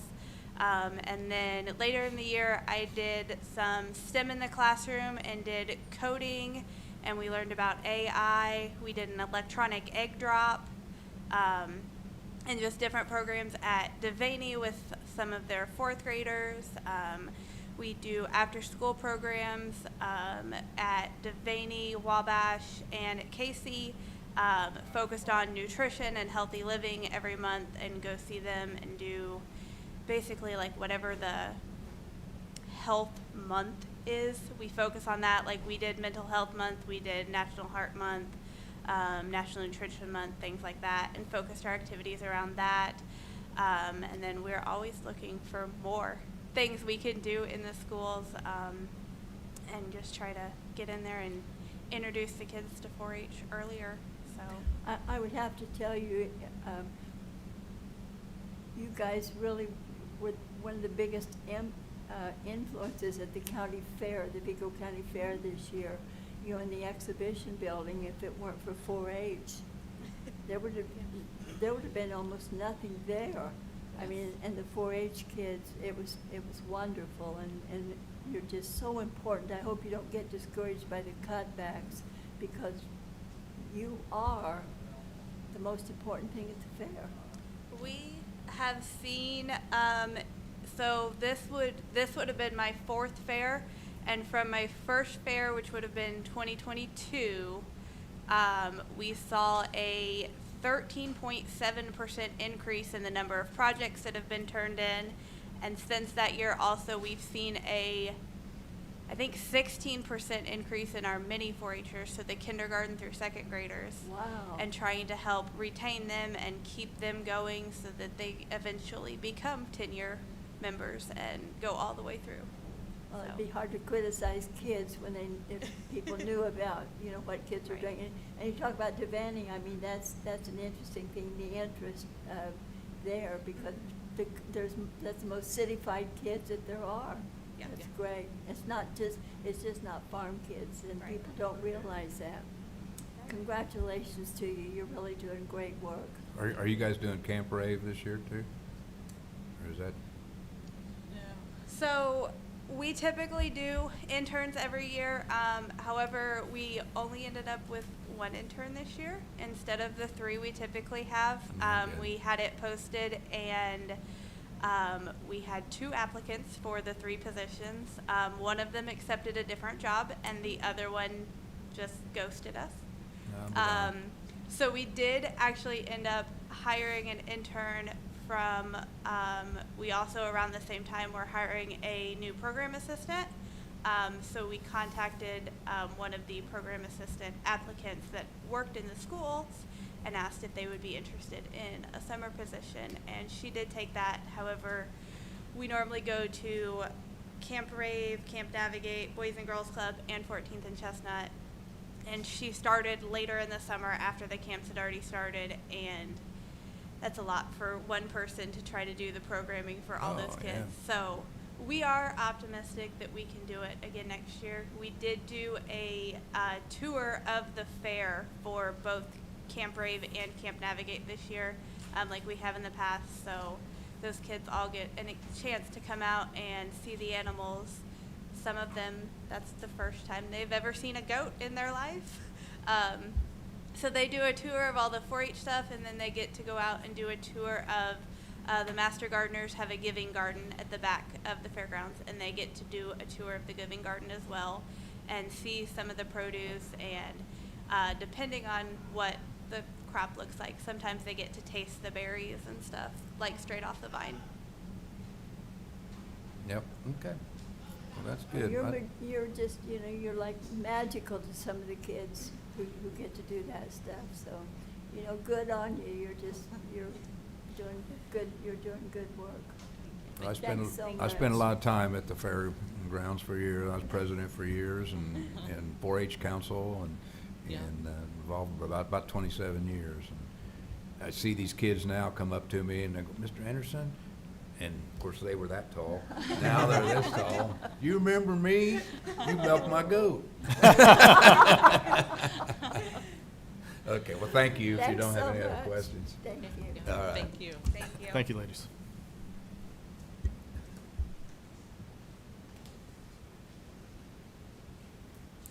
I was just shocked.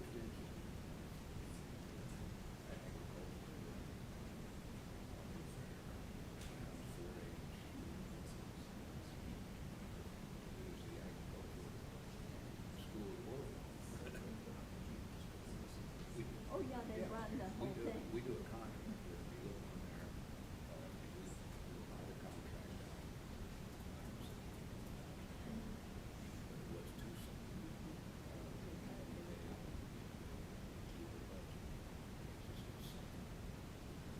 They help farm people, they help gardeners, you know, if you had a question, you had a problem on your lawn, you can call the Vigo station people, they'll come out and look at it, and any kind of infestations, or, you know, if you wanna know how can, I need to plant a tree, and what's the best kind of tree to plant around here, they can advise you, you know, there's an agent, a Purdue agent, that would, come and talk to you, or come talk to your organization, and advise you about, agricultural.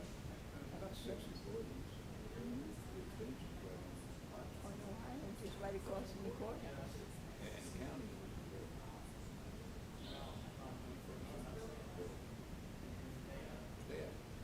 They advise big farmers, the big farms, and they have a big meeting here.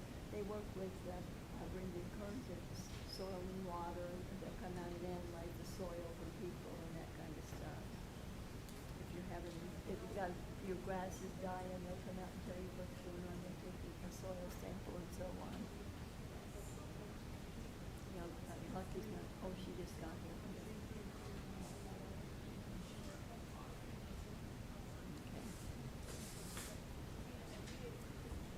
That's that, the one program that she's, that's the one that this is the actual application of the project they've been working to get.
Next victim? Judge, you ready? You want to take a break first? No, we're good. We don't do no breaks. Good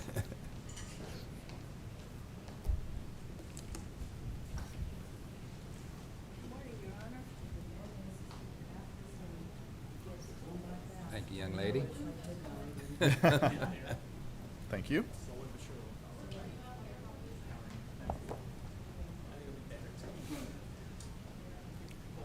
Thank you guys for coming. We appreciate it, and I'm sure we'll have some questions for you.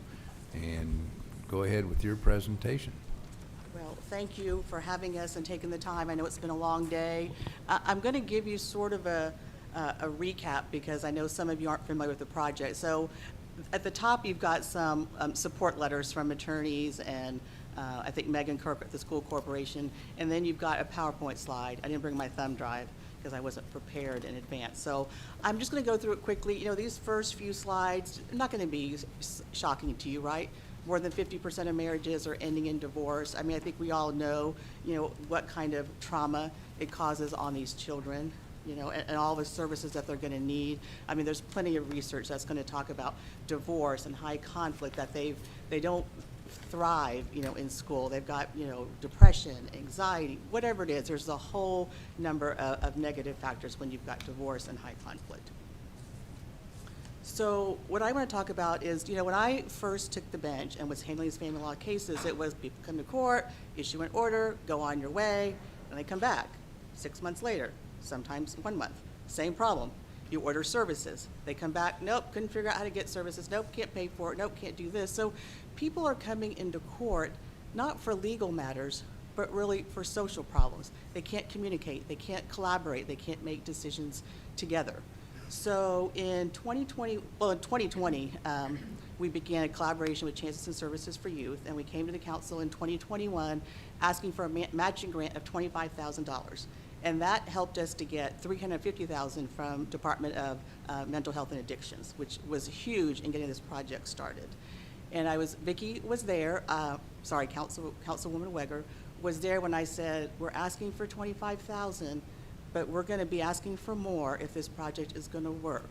And we did. You can see by the numbers, 2021 was $25,000, 2022 we went to 50, 23 was 100, then 150, 200 last year, and so now we're asking for 250,000. So what are we doing with that money? So what we've established is a system, and I don't think there's another system in the state of Indiana like this, where we have, a lot of people have family navigators, but they're not paid for, which is a struggle. It's just someone saying, well, go get this service, go figure it out. Well, it's not been effective. So Candace Brown is a family navigator through Chances and Services for Youth. Parents meet with her, children meet with her, we're getting these children assessed, and we're really finding out, well, what services do they need? What can we help with? And we do the same for parents and get them in service. So the kinds of services are individual counseling, family counseling, anger management, Batter's Intervention Program, which is 26 weeks, co-parenting, parenting classes, life skills. You'd just be surprised how many people really need these services, and they're basic things that they don't understand. And I will say my standards and expectations were low in terms of what kind of success are we gonna see. And I am happy to say we are seeing real success stories. You know, in family law in these kinds of cases, it's hard to quantify, right? I can't give you a number that says, oh, well, they got an A or they got a B. All I can say is they're not coming back to court as often, or when they do come back to court, you don't see the kind of bickering and hatred that you saw in the beginning. And if you look at some of the letters from the attorneys, I think what you'll see is that the attorneys are seeing the same thing. They weren't necessarily receptive at the beginning. They didn't like that I would say, go get some co-parenting counseling. Very resistant, but I will say now, they come and ask to have it ordered. Like they're seeing the benefits of these services. And you'll see a letter from Megan Kirk who's gonna say, you know, they're seeing the benefits of these services. But so why is this important, right? Why should the county council fund this? So I'm gonna go through, oh, I should have my glasses. I don't have them. Can't see a thing without them. I'm gonna go through some statistics. If you can turn to page,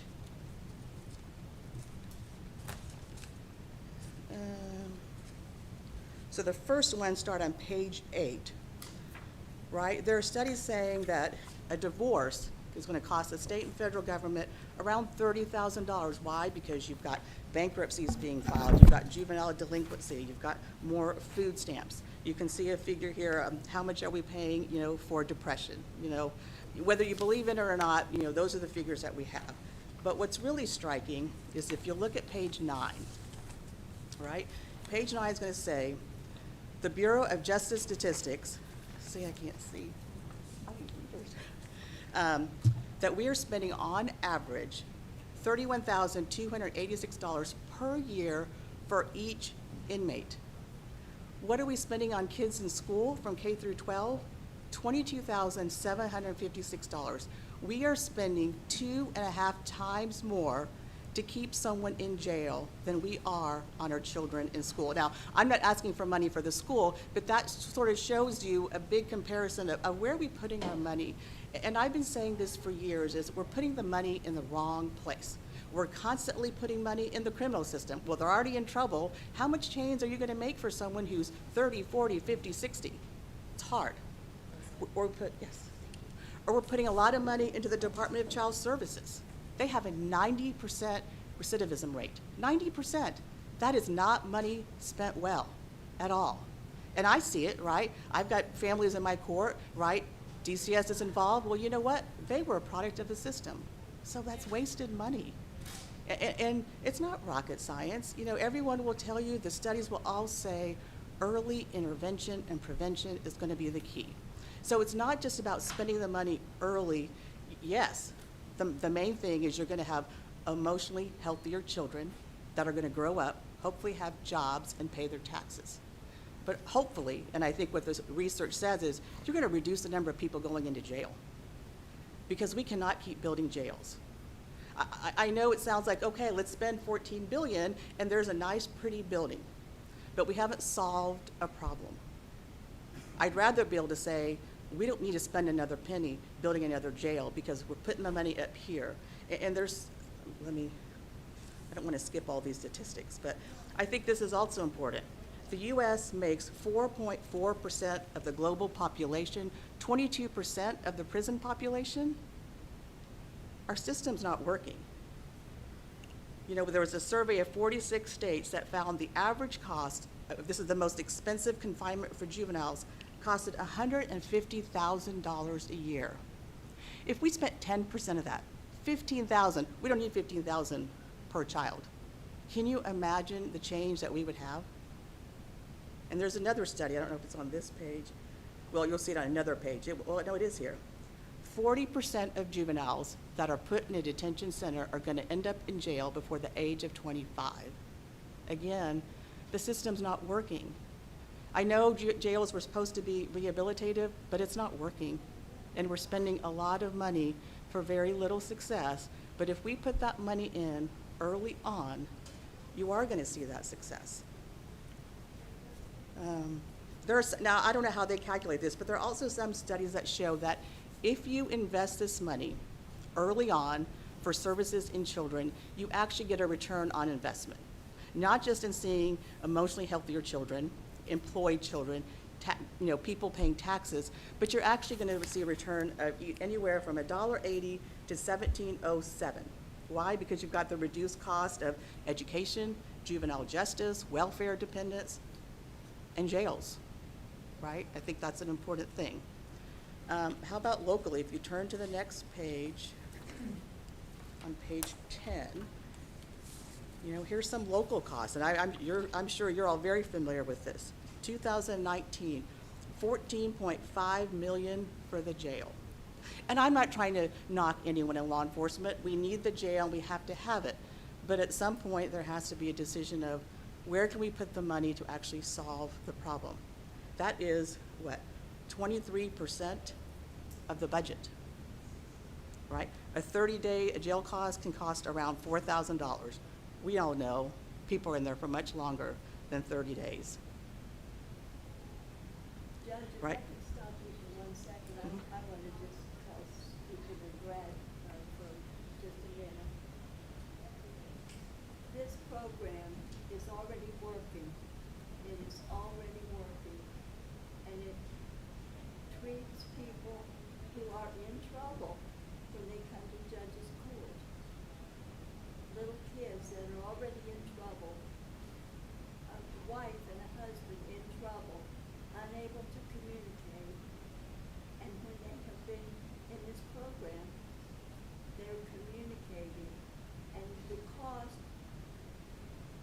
for that healing, just when they're in court, is so nominal compared to building another jail, even community corrections. Community corrections is terrific, and now we're gonna build a mental health facility, because we've learned jail is not the answer.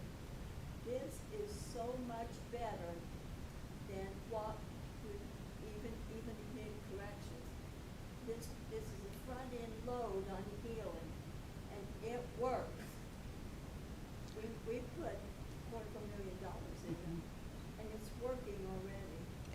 And I will say, I'm very proud of this project. If I didn't think it was working, I wouldn't keep coming back to ask for more. And Candace is going to tell you some stories as to how she has seen that it's working. You know, a lot of people, I think, and me included, right, before I took the bench, I would have said, why is that my problem?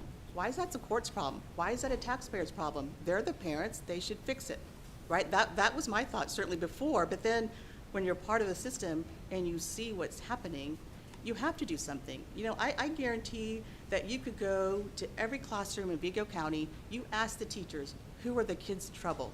Who's not gonna make it? And they can tell you. And I bet they can tell you with a 90% certainty of which kids are not gonna make it. So if we know that, then let's put the money to help them early on. If we wait too long, it's not helpful.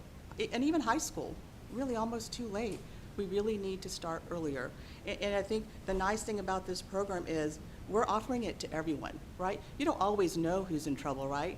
You know, there's that perception that, okay, you know, this is just the poor and uneducated. That's not true. If you sat in my courtroom, you'd be shocked at the medium to wealthy class educated people who have so much conflict, it is destroying their children. And they're part of this project too. That was one of my goals is, I didn't want to say it's only available for certain people. We certainly can do that, but I thought every child deserves this, right? It's not their fault that they're in the situation that they're in. Look at what the school corporation spent, what, $9,726 in 2020 per student. How much do you think we're spending per year per inmate? Oh. It's not right. I just think that we can do better. And I'll let you read sort of the rest of this. I don't want to go through all of it, but we are asking for $250,000. And what's the money spent for?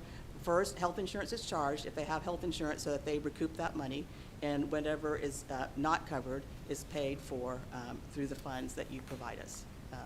And it's everything, individual counseling. You know, I've been stunned. Before this project started, I was never able to get anyone to finish a 26 weeks of batter's intervention. I probably had 4 to 5 because we have a family court navigator who's on it. Hey, you didn't show up. Sends me a notice or whatever that they're not participating. And then there's review hearing. And that accountability has helped. 26 weeks we've had people complete. That's pretty astonishing. Does it work for everyone? No, we can't change everyone. Certainly not many of the adults, but it's been really helpful for the children. And I interview a lot of them. And when they come back to me and say, I want to stay in counseling, but don't tell my mom and dad, but I want to keep going, right? And it's for anything, right? They can talk about what's going on at home or school or friends, whatever, and I think it's important. And again, I can understand when people say, well, that's the parent's responsibility. I agree, but we have a lot of parents that are not up to the task and not willing to make their kids a priority. And it does affect the entire community, and we all have kids that are going to school, and they're affected by it. So we're asking for $250. I hope that you can see the benefit of it. Look at the letters. Candace is gonna give you some personal stories of success without names. Yes. Can I ask a couple questions first? Yes. So although this, I know today's about budget, I have some general questions relative to the program. Okay. Question one is this what type of things might you do for the children that would help? That would be question one. Mm-hmm. Question two is, do you do this in your role as a judge, or is this something you happen to be passionate about as a community member of the community, and you're doing it on your own? I'm doing it in my role as a judge. Okay. It's extra work. It's not something I get compensated for. It's Sure. a brand-new project that we have created. But yes, I have a passion for it. I didn't take this job just to issue in orders and keep my fingers crossed. I want to finish knowing I made a difference, and I feel like this program does that. So your role as a judge helps you identify those that are in need most? Right. Okay. But I think that we're not just trying, you know, initially, we focused on those that are just high conflict. But I think what we know is it's so easy to miss the ones where there really are problems, and it's just not coming to the surface. And I think that's where these assessments come in. So for almost every divorce case with the child, if the family consents to be in the project, we have them assessed. It's called a biopsychosocial assessment, and then a CATS, a child and adolescent trauma screening. So they do a thorough interview of the child, and then they meet with the parents, and they sort of come up with here's where this child is, here's where they are on the trauma scale. Sometimes they'll say, you know what, this kid is just fine, no services, and so we don't do any services. Sometimes they'll say, hey, you know what, they really could use some individual counseling. They're having problems with conflict resolution, communication, whatever it is, and they get that. Now, we've got some cases with parents where they're not compliant. We kick them out. You know, we say, you know, we're paying for this. If you're going to cancel appointments, or if you're coming to court and we're not seeing results that you're changing, then we take them out. So is this something that, in your role as a judge, you can order them to be compliant, or is this something you can just suggest and you're hopeful that they will? I order them to. Okay. And then if, a few times in this past year, I have sent a couple to jail, saying you didn't do what I said. So if I'm understanding correctly, the protocol here is you're first going to assess through testing, Mhm. and then you're going to try to help through counseling make the core of the family better, so that there's a better home life. Yeah, but there's not always an assessment. For the children, there's going to be an assessment, right? Because the children don't usually come to court. For the adults, I rarely ask for an assessment. Like when I see them in court, I say, you're going to anger management and you're going to batterers intervention. And they'll come back sometimes and say, well, I had an assessment. They said, I don't need it. I said, I didn't tell you to get an assessment. I told you to go get the counseling. Because you can tell in court when someone cannot control their emotions and they're screaming, you know, clearly there's a problem. Thank you. So.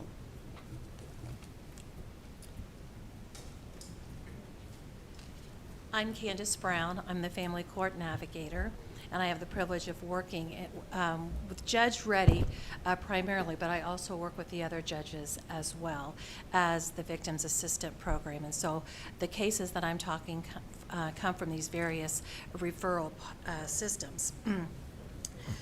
Judge wanted me to talk about the wins, and we have a lot of wins, a lot of great things that are happening in our families. The parent court ordered supervised visits.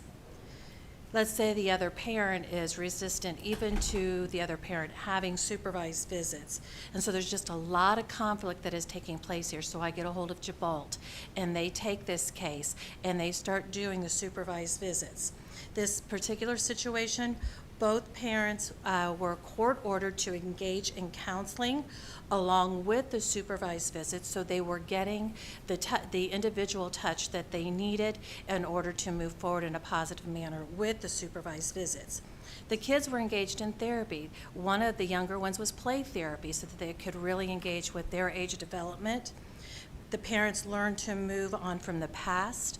Some simple things that they talk about is they learn to love their kids more than they choose to hate each other, and they work towards that goal. One thing that Judge Reddy has said over and over in court is choose to give your child a childhood they do not have to recover from. And that really is the goal of this program. And in this particular case, this is what happened. The parents made it through supervised visits. They went into their individual counseling. Children received counseling, and a year and a half later, this family has not come back into Judge Reddy's court. This is a win that we had. Another one, this came out of the Victims Assistant Program. This is a case where the children were victims of sexual abuse. The perpetrator is in prison. The guardian is well up in age, and this person is now responsible for 3 young children and all the very complicated situations that come with children who have been sexually abused.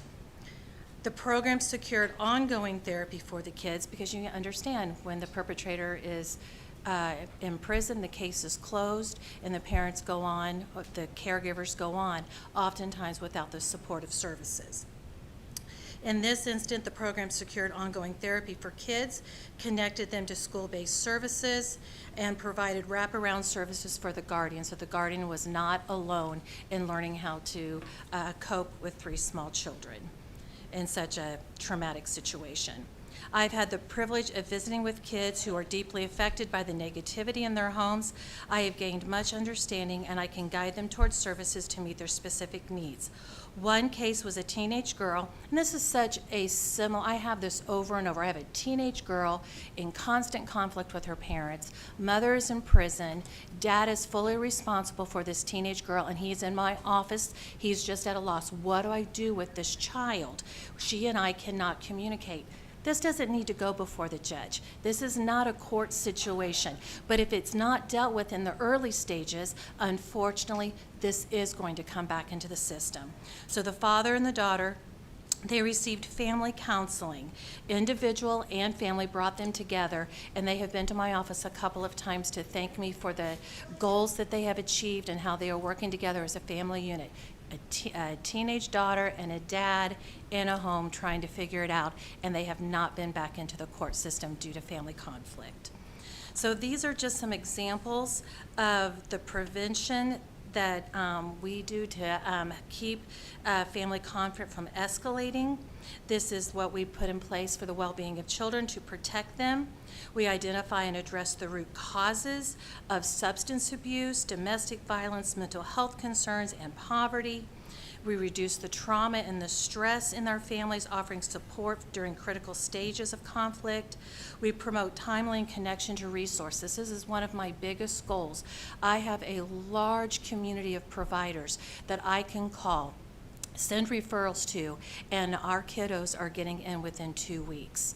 Very close connection with those providers have made this program successful. Decreases in court involvement, that is one of our biggest indicators that this program is working.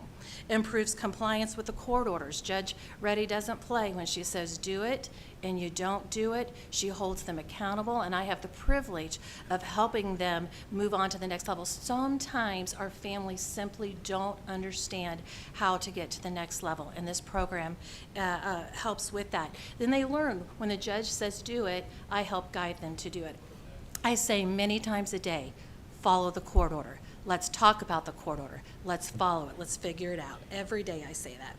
We strengthen co-parenting and communication skills, supports the judicial efficiency, and fosters community partnerships. That's the role that I have the privilege of playing, and I am very grateful for this job and the work that we are doing. Thank you for your time. Well, thank you. Thank you.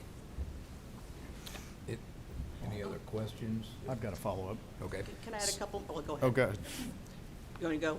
I just want to add a couple of things that first of all, Candace is really one of the best things of this program because she has made amazing relationships with a lot of people. But, you know, she's right that they can get them into counseling within 2 weeks. You look in our criminal system, they're waiting months, right? They're back in jail before they can get into services. Same statewide, people will tell you they are waiting months and months to get into services. Well, people can't wait months if they're in crisis. So the fact that they're able to do that in 2 weeks is huge. And the other thing I want you to think about is, you know, as our jails get bigger, those are parents in there also that have kids at home, and that has a dramatic effect on them. And we have to do something. You know, one of the nice things, you know, Candace told you about one of this referral from victims assistance. You know, just think about that. It's not a knock on DCS, right? They have their system. They closed their case because a perpetrator is in jail. What about these young children that were abused all these years? Do we just think they're going to be okay because a perpetrator's in jail? This is sort of a way to fill that gap. And it's not just those children that are affected. They go to school, and they impact other people. And they take up resources and time and attention of the teachers. And it's just, I think this is a holistic approach that we think is working. So. My follow-up question would be, what, how do the funds get spent? Like, where do we spend those? Is there an organization that we spend them with? It's different. I mean, some of it, you know, goes to Chances and Services for Youth because they have their own counseling there, which has really helped reduce the cost. And then some of it goes to different, I'm trying to think, like Griffin and Associates is a provider, Counseling Pathways, Coffee Club Choices. We're very particular on the providers that we use, and there are some that we do not use because if we don't think we're going to see success, it's a waste of time and money. And do any of those organizations currently receive funding from the county? I don't, Not that I don't No? think so. Okay. All right, thank you. Yeah. What are your numbers that you, I know it's hard to say Uh-huh. exactly, it changes all the time, but how many a year do you think you have in a year? Candace might be able to better answer it now. If you ever want, we actually do keep track, my court report keeps track for every family, what are we spending for supervised individual counseling. So we have a breakdown, so if, I can't give you the names of the family, but if you want a breakdown of how much are we spending, we can get that to you, but she I'm can just probably curious answer on better. an idea. So early on, we wrote indicators that we would achieve, and that was we would reach 300 children. We have way surpassed 300 children.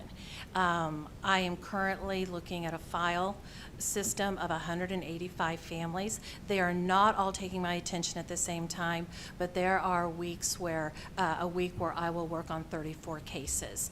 Other times it'll be 12 cases. This week I'm already up to 9 because one has been a huge undertaking, and so it's not been a slower week, but it's been less touches. So when we originally started off, we said we would meet the needs of 300 kids, and we are probably close to 500. All right, thank you. Thank you.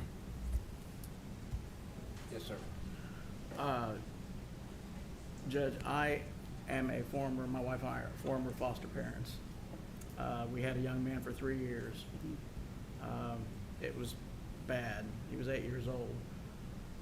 Siblings, just, I believe we made a difference, and I totally agree with what you said about at a younger age making a difference in their life, because, I've seen that being in the system. This is years ago.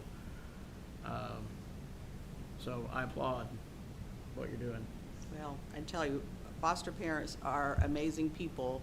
And I'm sad to say that I when friends come and ask me and that they're going to do it, I say, get a child under the age of 5.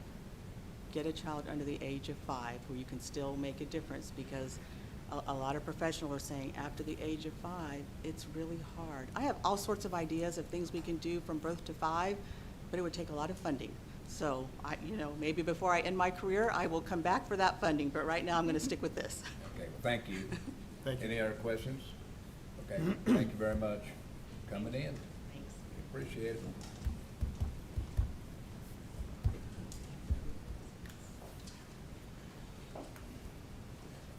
Jared? Jared, You're come next. on down. I'm the only one left in the room, must be my turn. How are you guys today? All right. Are we having fun? No? Yes, we are. I wouldn't have expected anything except the absolute truth from you, Mr. Anderson. My part will be real quick. Hopefully I can get you guys caught back up on schedule. We're just looking at the same numbers pretty well from last year. Couple of quick changes. Vehicles, the 44,460, zeroed that out. That's gone. We don't need that now. And 2 small requests. One, just like everybody else, we're asking to be moved to the midpoint for our salaries. And then we recalculated copying machine rental. We're at $39.70 for the first 6 months of the year. So if you do $662 per month times 12 is $79.40. It's a difference of $28.40. I mean, that's one of those good problems to have. That means we're doing a lot of business.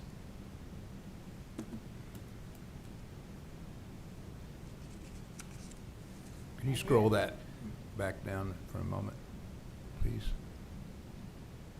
Or up? Up to the top. Yeah, thank you.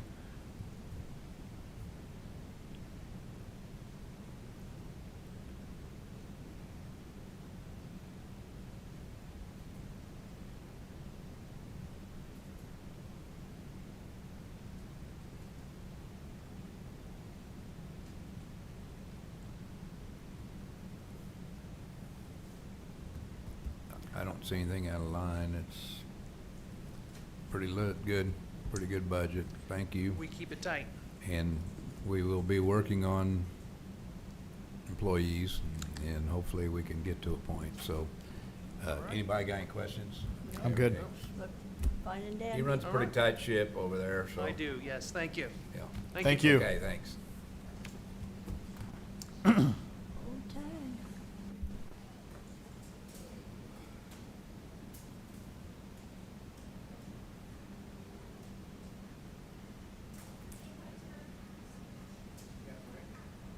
Looks like it. 1 o'clock, I think. Kevin's in here at 1, right? Do we want to call Kevin, see if he wants to come right now, that we have a longer empty spot? If he's not at lunch.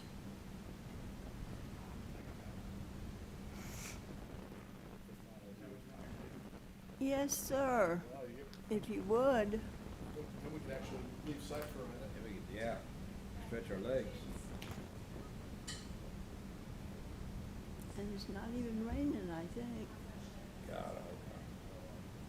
Oh, that was getting kind of boring. Rained very much all night too. Yes, it did. And it was glum. I had to keep listening for my sump pump, make sure it was running. I bet. I've never lived, or I've lived there 30-some years. I've never seen a car run over that road from in my house. And Black Hawk, completely underwater. And hit it up at Billy Corner on 159. They shut it down. They had shut 159. It just like that rain just sat there on top of my house. And the sun That's not a good feeling, I'll tell you. Caught 'em dry, flooded. Oh, never It's mind. a walkout. They're walking Are you out. mad? Don't Don't go. go away mad. Fluffy.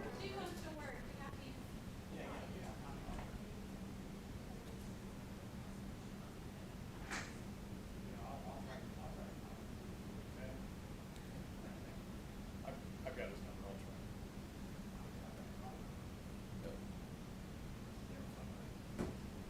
Neil Diamond.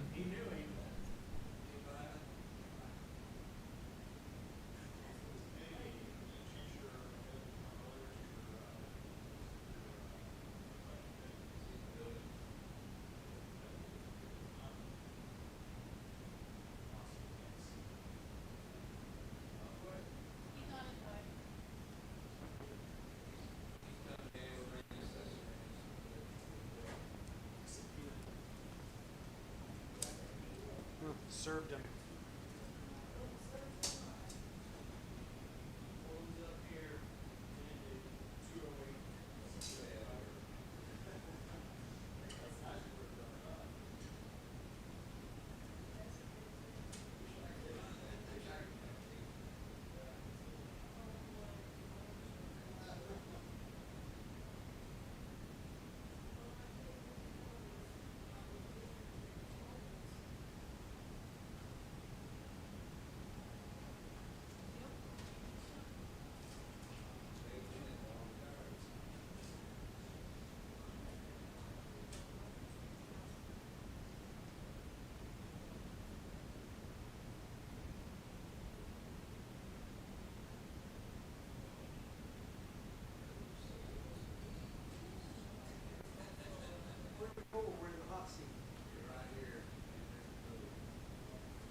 Yeah, I don't have any, they moved everything out of county general to reassessment. Everything? Everything but payroll. Perf and all that stuff still comes out of it, the,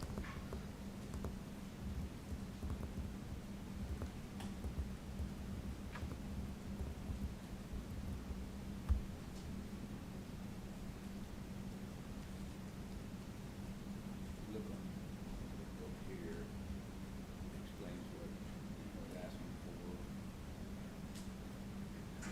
Ask for that. you want me to just read from my narrative, the requests, or how do you guys want to do this?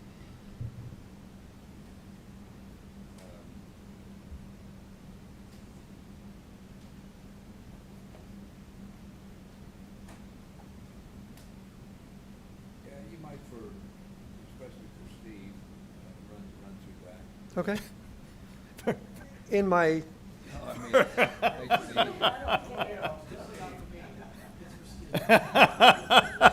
Steve. Steve, we'll go through this one. Thank you. one If at you a could just time. speak really slow for me too, please. I didn't mean it that way. I'm kind of involved in some of this, so. As Judith had said, last year in the assessor's fund, assessor's budget, everything but the payroll and the payroll items was removed out of the assessor's fund. So although I've still got that fund, I really don't have any control over it now. It's just the payroll. When we get down to the sales disclosure budget, that's the 1131. I decreased contractual services from 10,000 to 5,000. I decreased postage from 200 to 100. It could probably even go away, but I hate to remove it completely because obviously it was in there for a reason. But I haven't used it in the 7 years I've been there, so I just cut it in half. The fuel or gasoline, I reduced that from 1,500 to 500. The mileage I reduced from 1,000 to 500. I did increase legal services, which is the 307, from 20,000 to 25,000. A lot of that has to do with the litigation that we're doing right now with some of the IPTR cases, and I think that's probably going to increase in the future. So I thought we might as well just put the money in there now. That came with a total decrease of $1,600 even after the increase. I will say that it is a non-reverting fund. It's sustained by sales disclosure fees. Average of $22,000 per year is what it takes in. And as of 5/3 of 25, it did have a balance in it of $139,422. Any questions on that one? Next one is my reassessment, which is the 1224.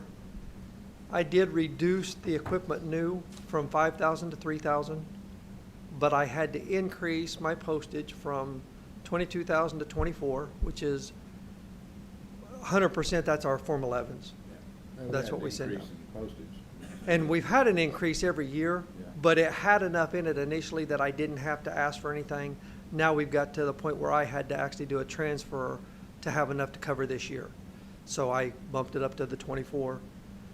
I did increase contractual services other from 215,120 to 255.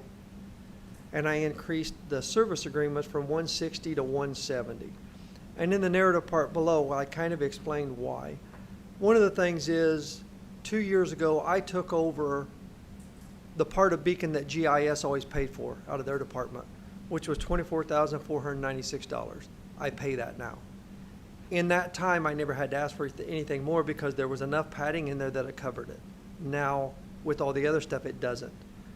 I will also say, which I explained the postage increase, our yearly flyover, we did make a change this year, and we went from a 3-inch pixel to a 1-inch, which before I did that, I talked to all the other departments. They all agreed that it would help.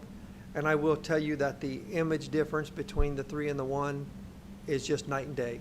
So it is a boon to the county, but it came with a cost of an extra $30,000 per year. Manatron, which is ProVal, that's our CAMA system. That's what we do everything with the tax assessments. They've increased their fees by about $12,000 per year. As I said before, I was able to absorb that over the years. Now it's just got to the point where I can't. Since we do have to put property record cards online, which started last year, and that's a state mandate, that's an extra cost of $3,700 per year, and there's really nothing we can do about that. One of the reasons I was able to go this far was, one, because of the padding, but two, because I encumbered. For 2 years in a row, I've got to encumber what was left to go to ProVal. At the end of this year, I ran through looking projections based on what still I'm going to have coming in versus what I've got left. I'm not going to have anything to encumber at the end of the year, which means if I don't get these increases, next year I'm going to have a shortfall. So I'm going to have to come to the council and ask for additional appropriations. This would prevent that. The other thing I would just state is that reassessment is a levied fund. At the end of last year, it had a balance in it of 1,119,710. So with the levies that we have throughout the year to cover it, we would probably be looking at about the same balance at the end of this year. So increasing these funds isn't going to be an additional tax that needs to be added. It's not going to take away from any other office that uses general fund, because reassessment is just for the assessor's office and the offices that are associated with that.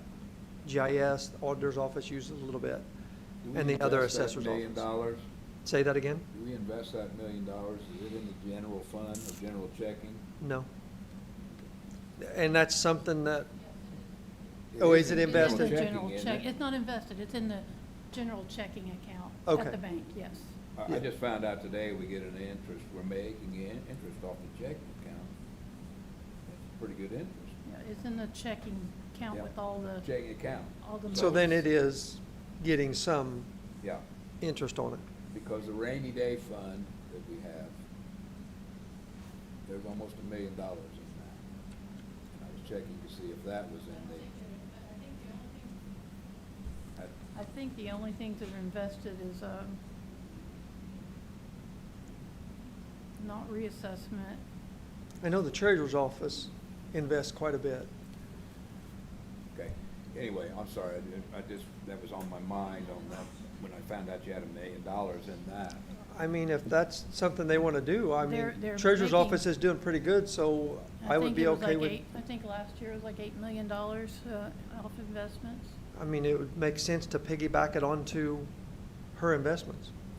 It might be something you wanna talk to Josie about. I can do that. Investment instead of just the Because the interest would checking just go account. back into reassessment, Right. just to build it, yeah. Yeah, that's, I can have a discussion with Josie and see if that's something that. Ask her if we can get a We- higher investment rate, we- although it's pretty No. hotty-totty I think she's been now. pretty lucrative so far. Yeah. She's done Yeah. well. But it's not a fluid account. No penalty to get it. If we can get a higher rate on anything. So I will have a meeting with Josie on Yeah. the excess that's in there.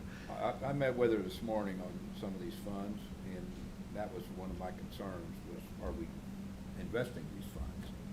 Because we need to. I mean, Yep. a couple other things I wanted to discuss. One, I do know the council's got a goal of getting everyone to midpoint. I guess I would just like to reiterate, if that happens, I do think you need to look at getting all your elected officials also to that midpoint. Absolutely. Otherwise, you close the gap between an elected official and just an employee. Right. I also would like to mention that you paid a pretty good amount of, and I say you, and I know most of yous weren't on the council at that time, but you're still the council. You paid a significant amount of money to have that study done. If we're gonna live by that study, it needs to be corrected because your midpoint numbers are wrong. And I think we've talked about this a little bit in the past. It would be easy to bring those up to current values, and it wouldn't cost another study, and it would save you in the future from having to do another study to fix a plan that you've currently got that isn't far enough out of whack that it can't be fixed. So I would just like to throw that out there, something I would like the council to think about. Something else along assessments, these are just some numbers I wanted to throw at you. We did have AV increases in the county because of the new assessments that we did of $1.4 billion. That's how much your AV increased. Even with the appeals that we've gotten in, and I did some research over the last couple of days, I took all of the appeals that we've got, the ones that have been settled, the ones that are still outstanding. I projected what I believe the ones that are still outstanding are going to be decreased by. We're probably looking at about $143 million decrease, which still leaves you an increase overall of $1.28 billion in assessment. Now, I know that's not going to turn directly into revenue, but even if you capped everything at the 1%, that's $12 million over last year.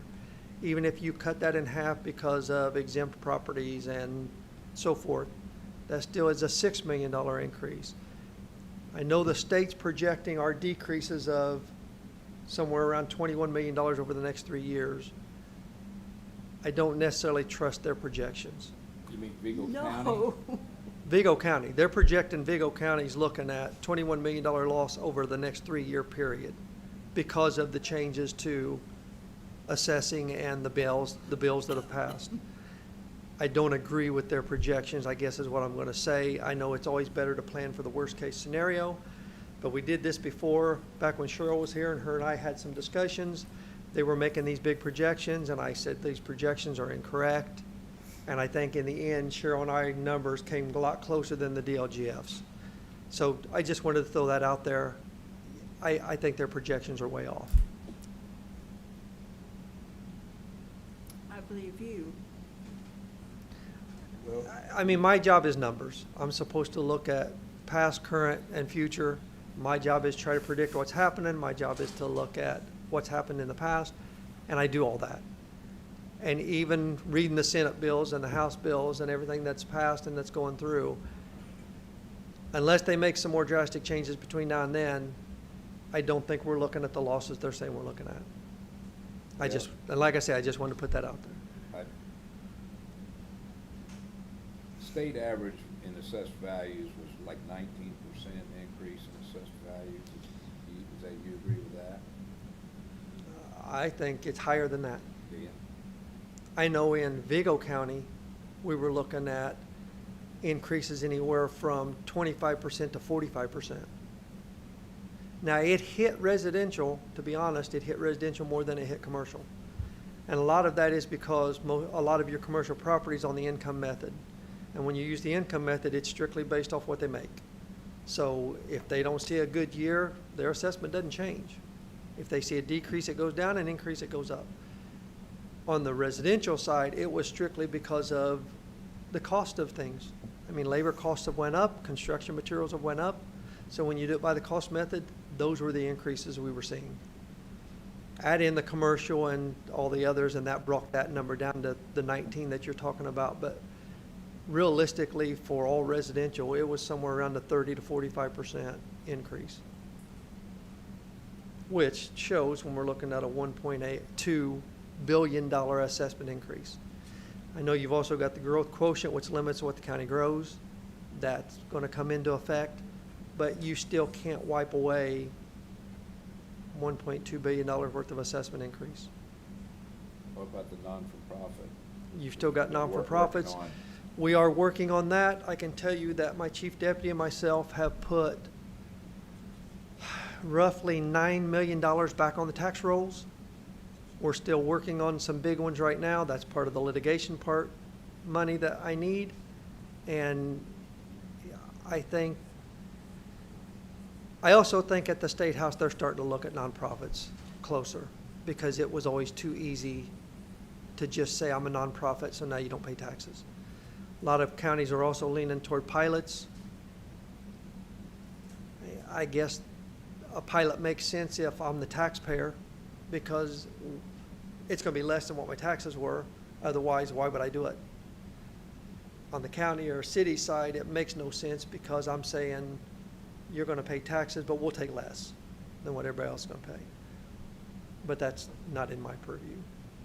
I think the legislature will still make some changes next year. I think they are too. I think stuff got pushed through this year too quickly without everybody understanding the ramifications, and I think some of those are going to get turned back. And I hope it's like on personal property, business, or personal. Personal property, the point they've got it at now, you might as well get rid of it completely. Because if everything under 2 million is exempt, I think that only leaves us maybe 12 to 15 businesses in the entire county that'll still be paying personal property. So at that point, how fair is it to them if none of the other ones are paying? Yep. I did want to throw a couple other things out if you don't have any questions on my budget, that it's not me staying in my lane, so I guess I'm going in someone else's lane. Some of it probably should be addressed to the commissioners, but I just wanted to bring it up to the council. I believe that our custodians are undervalued and underappreciated and are underpaid. I can tell you from looking at the Baker Tilly study, they're at a code 3 and the rest of the maintenance is at a 5. I'm not sure how much difference there is in the required education between custodian and maintenance, but I'm not sure there should be that big of a jump. Because really, the work that your custodians do is the face of the county to the public. I mean, if they come in and the floors are dirty and the bathrooms are filthy and things are falling apart, that reflects on all of us. I think they do a great job, and I'm talking about all of them in courthouse and the annex, but I do think that they should receive a benefit. Yep, I think they do a good job. They do, they really work hard, no question about it. And I'll tell you, they work after we leave this building too. Yeah. And again, I know that's out of my No, it's not. line, but I think it needs said, and I don't necessarily think they're gonna get the representation they need, so I figured I would say it. Thank you. Thanks for bringing that up.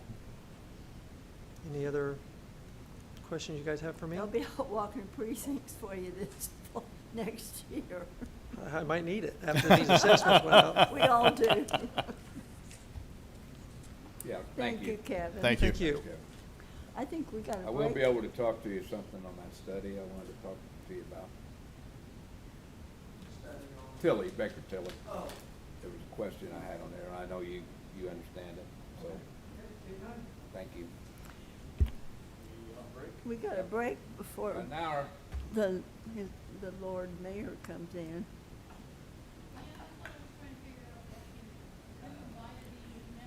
I sure the hell didn't invite him. He didn't even know my name. Are we on tape still?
We're on. Oh, we're on? Yep. Budget session is back in session. So first one we've got coming up is building inspection. That sounds like a singer's voice there. Thank you. Thank you very much. Good. What we'll do is just explain to us what your budget is, any changes that you've made. We're back to small again. Can you fatten that up?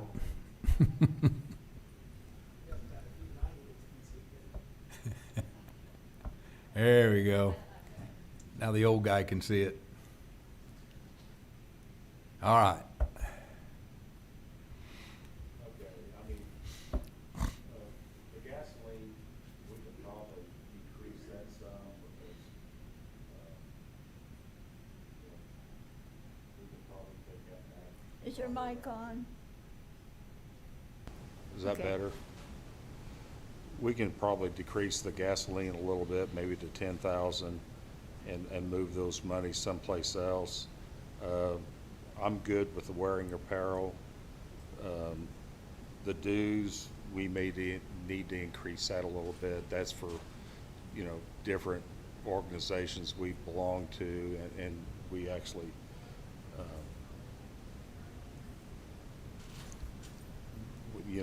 there's different fees that come out of that. The code enforcement, we probably need to increase it some, because that's basically where the money is for all the grass cuts and the vehicles that we have towed and that sort of things. And I mean, we're over halfway through that money already. And we've had an extremely wet year, so the grass is going to continue a little bit longer this year than last. The contractual services, we basically have used all that money's up this year, so that's pretty much gone. The vehicle repair, we need to increase it some because all of our vehicles are in the tire shock and repair mode, and so Jerry, what are you driving? What are your vehicles? What do you got? we've got Brad's 2012 pickup, which needs a transmission. Then we have a 2016 Dodge pickup, and then we have a 2020 Ford pickup, and that's where the $7,000 in vehicles was. It was a 5-year note, and it was paid off this year, so How good a shape is that in? 100,000 miles. Should you be thinking about getting a Yeah, new that's, vehicle? that's why we've added some monies for a vehicle. They've got a $45,000 request in there, so. Mm-hmm. Can I ask, you're saying we need to move from what you've submitted? Is that what you're No, saying? Or no. what you submitted No, is he's what we saying that's want? what he wants to move it up to. Yeah, we submitted 45,000 for the No, vehicle. when you're talking about like, the Gasoline. gasoline and those, I mean, We you're can- saying we can move that or we can go down and. Yeah, we can move that to some of these other places. So what where do you we- want on gasoline?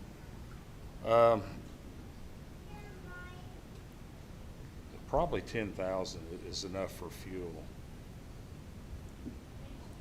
And then you said you needed to go up on dues? Yeah, a little bit in dues, So we're at 200. Yeah. What do you want to ask for in that? say 300. Oh. And then And- code enforcement, we went from 300, or 30,000 to 40,000. Right. Is that good? That should be good. Okay. And contractual, we went from 10 to 20, Correct. and that's what you want? Yes. Okay. Is that for the grass cutting? No, contractual, and instead of hiring another another inspector, like for plumbing or structural or something like that, we can just hire somebody and pay them on a 1099 to Okay. do single inspections like. Just job to job. Yeah, I mean, with the big commercial industrial jobs going up, it would be a lot easier just to hire somebody for some of those bigger inspections, especially if there's any fitting, welding, and that sort of stuff, instead of trying to find somebody part-time or something. But it would be so much easier just to hire somebody on an individual and just pay them on a Right. 1099.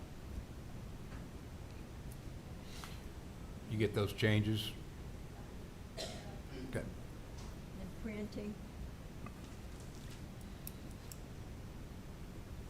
Printing's like your tags and green tags and red tags and Exact, well, stuff like that and cards, letters, permits. you know, different stuff all the we need. permits and everything. Okay. Yes.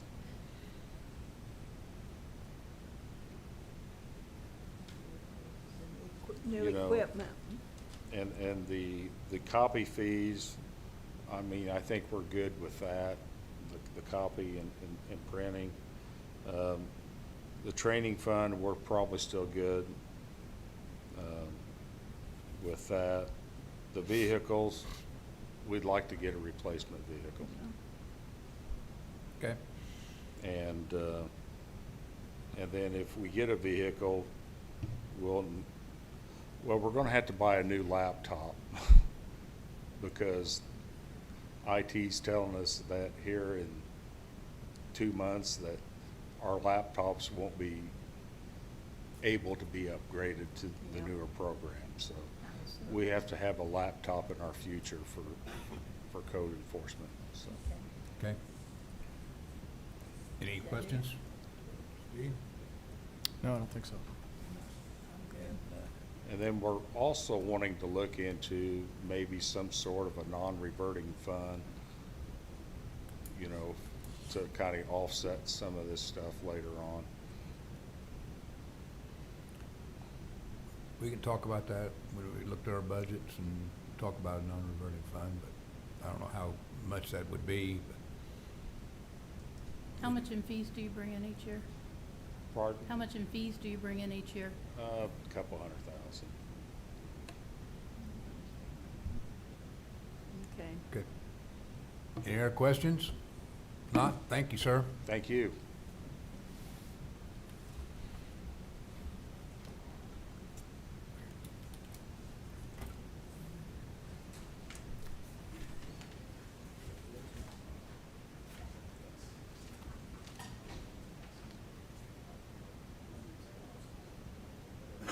Are we still live?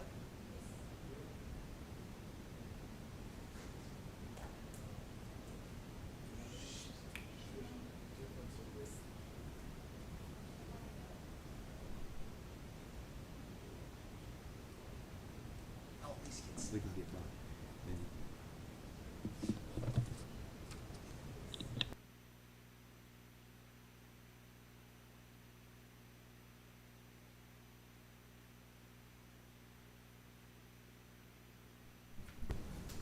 Let me turn this on. There you go. Welcome, Mayor. Good afternoon, Councilman Anderson, Ellis, and Councilman Weger. My name's Richard Shagley. I'm a partner at Wright Shagley Lowry. Well, I'm so I've heard sorry. this- Wow, I've heard this story before. Normally, that's what I hear when I'm I in know. this. Yes, no, whatever you're asking, no. He does his free PR first. So, hey, folks, today we're going to talk through really two requests, but I kind of want to take a step back to discuss a little bit about the effects of Senate Enrolled Act 1. Just to be very, I will not be brief, I'm sorry, but how it looks is the city of Terre Haute, we had budgeted for $40.475 million in revenue to the general fund, which is predominantly our wages and salaries for 2025. I will always admit when I'm wrong, and we are wrong. It looks like it's going to be about 41 to 42 there. But over the next 5 years, the growth in property tax for the city has now decreased. We were projected to see about an $8 to $10 million increase. That number, as it's been refined, is $5 million over 5 years at about $1 million per year. So when you look at a city's account, for example, Terre Haute, Indiana, and the general fund, which is projected to be $43 million in revenue and $43 million in expenses next year, you might say, well, you know, young man, you are getting $1 million more. When you look at increases, for example, general property casualty insurance increases, when you look at inflation, that number very quickly is gone. And this is without zero improved services for the citizens of Terre Haute, Indiana. As we look at the next 5 years, I do not come here saying, hey, these are additional funds that we need. I want to come here first and say, here's what we're doing to downsize our operational cost. For example, departments like the cemetery department, street department, and even the wastewater treatment plant will see a reduction in staffing. The wastewater treatment plant is going from 72 to 68 employees. The controller's office is going from 7 to 6 or 6 to 5? 7 to 6 employees. The cemetery department, which at one point 17 years ago had 24 individuals, is now going from 8 to 7. The street department, which once had 66 individuals, is going from 38 to 37. Our police and fire departments are now projecting, instead of growing, staying where they're at the next 5 years. And I bring this up to say there is this narrative, and frankly, it is pushed by some of our state officials that local government budgets have exploded. Well, a lot of that revenue did come in, and it came in from non-property tax accounts. For example, the American Rescue Plan Act, the growth of our city has yielded higher sewage bill revenue. But when you look at the city of Terre Haute proper and its growth in its accounts over the next 5 years, we finally hit a point where we were getting above what's called the maximum levy growth quotient, and we are finally beating the circuit breaker for the first time and since Governor Daniels passed his original act, and now that growth has gone away. So I come here to say, hey, after conversations with Councilmember Thompson as well as our commissioners, we will face a problem in 2028. In 2028, the city receives funding from CAGIT, EDIT, and PS Lit, which is tied to the jail local income tax. Those three amounts come out to, as of today, $19.1 million. The legislator said, well, now cities and counties can each do a 1.2% lit. If the city of Terre Haute did a 1.2% lit, assuming today's income values, it would be $15.25 million. So there's $4 million gone. Keep in mind our growth is projected to go down by 50%, so $9.5 million right there at a 2028, 2029 level.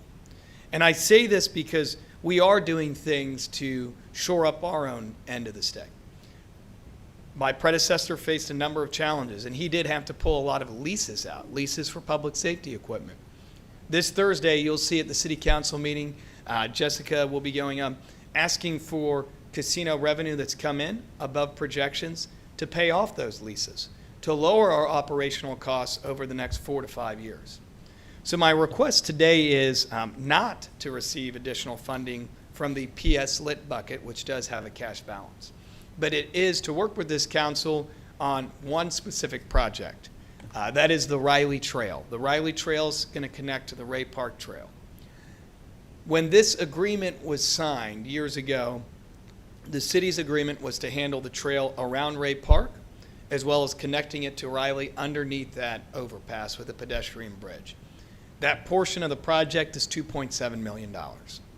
The city remains committed to its original $1.2 million to do the bridge portion, but is asking if the county would consider funding the additional $1.5 million to finish that trail project through their edit fund.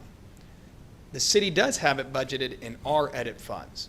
However, if the county were able to foot that end of the construction and finish that project by connecting it to the city, Ray Park, and finishing that trail, now the $750,000 budgeted in 2024 and 2025 within edit, those funds would be repurposed to pay off additional public safety equipment.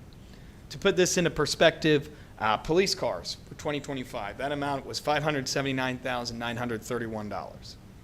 That amount used to be, in 2024, $417,948.05. So how did something jump up $150,000? We did not buy more cars than we used to.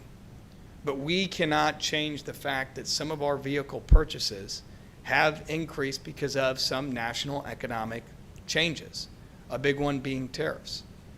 So in the future, starting in 26, 27, 28, and 29, our police and fire departments are significantly lowering their equipment purchases, stretching things out, not to the point where we jeopardize safety, but stretching them out so we could spend less overtime on equipment. And every time we save in one budget, I immediately look at, okay, how can we transfer those savings to where there's a second and third order effect that benefits the residents of Terre Haute, Indiana.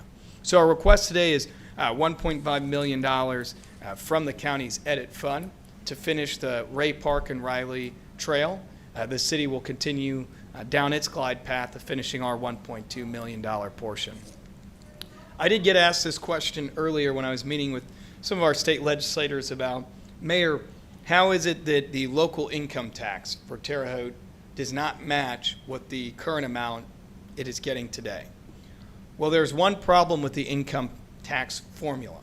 It is based off where you live. If you look at not just Terre Haute, but Vigo County, we're what's called an inbound versus outbound community. That means a lot more people come here to work than live here and go elsewhere to work. Some of our zip codes, 47885, 47834, 47842, account for 5,100 employees in Vigo County. If you look some of our outbound commuter zip codes, 47834, 47885, 47842, those are the residents who live there who now commute out and work elsewhere. And I bring that up because I track data of where our residents are working and what other communities are coming into our community to work. We cannot capture that under the proposed local income tax formula. And that's why you see that gap. So we have until 2028 as a city to figure out how we replace edit and how we continue to do our economic development, because that $8 million starting in 2028 is gone.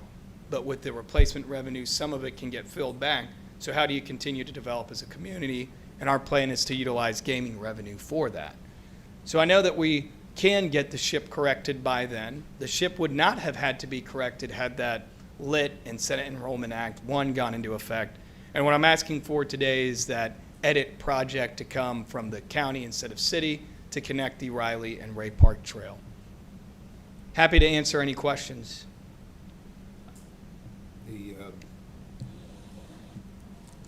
The 2007 rule for doing away with business personal property, that's a big hurt. Yes. You know, we're looking at probably 5 to 6 million. Plus, in the meantime, we're still losing some. So, yeah, it's scary. It's scary. You're right, Ed. We got people, Clay County coming over here, Marshall, Sullivan, Clinton. all those, and we're not getting that edit tax from them, portion, but it's a small portion. And Councilman Anderson, I always say it would be different if you took away business personal property tax, which they are doing, and I had dozens of companies saying, okay, now I want to come to Indiana. Well, under our last governor, Governor Holcomb, around this time of the year, we had over 36 companies interested in coming into West Central Indiana. But with the change in administration, the focus is now, well, you need to grow the companies that are in the Hoosier state. And other states have tried this and gone into stagnation because we have to recruit companies to come and open up shop here. That is a great way to replace revenue, but it's also a great way to grow your local economy. Just changing one office, that 36 number is now down to 10. And we have done nothing different locally. If anything, we're more aggressive in recruiting companies. And you'll see here in a couple of weeks the city's redevelopment office. Jordan Marvel has worked really hard to get one company. It's a 3-phase project, trying to get 3 in total to come into city limits from Indianapolis, which I'm happy he's done, and I'm happy that he's doing what he can to grow. But when the state's economic development initiatives change a complete 180 overnight, combined with the reduction in business personal property tax, cities, towns, and counties now say, well, how are we going to grow? Our residents are asking us to do more. They want us to put more salt and sand on the road when it storms. Yeah, well, in 1980, we had 24 trucks to do that. We now have 14. We've increased our sidewalk budget. We've increased our road funding. Now we're going to get less with community crossing, and I get a call every other day, as I'm sure you do, saying, hey, there's a pothole, we need to fix this road. So when we get asked to do less with more, but our expectations from locals have risen, we get caught in this equation of, okay, how can we collaborate to satisfy residents, to keep the costs down, but also from an expectation management perspective, how can we temper some of this, saying, yeah, we're not going to be able to do that because they're sending less in to do these projects. So what's the commissioner's feelings on this? I've spoken with two at length about this, specifically Commissioner Morris as well as Commissioner Clinkenbeard, and working with the council president, Councilman Thompson. We feel as if the cleanest way for the county to assist the city is through edit. Because if, theoretically, I said, hey, I would like $1 million from the PS Lit cash balance, you then open the door for 2 years of doing that, but then that PS Lit bucket goes away and we have to recertify the lit rates every year. So it's not a continuous request. So my personal feelings are, if we can get 2 projects over 3 years, some financial assistance on, it helps you bridge the gap to 2028, gives us time to get rid of some of our debt payments and balance out the sheet in 2028. We'll be balanced in 26. We'll be balanced in 27. We can be balanced in 2028 without just aggressively reducing services over a 3-year proactive request that comes for 2 projects, this year being connecting the Riley and Ray Park Trail. Any questions, guys? I'm good. Thank you for coming, and Thank you. we don't have a line item, and we'd have to have something from the commissioners and have some discussion with that. But appreciate your explanations on a couple of those things, and that's good. Thank you guys so much. Thank you. Sir. Is that it? You guys are much nicer than me in my budget meetings. I think Jessica and I are over here thinking, man, they're significantly nicer. We just. We try to be There's civil. times, you just weren't at the right time. Okay, yeah, we are. Yeah, the department's doing absolutely that. Thank you guys. Okay, we're going to continue at this time till tomorrow morning at 10, and we'll reconvene.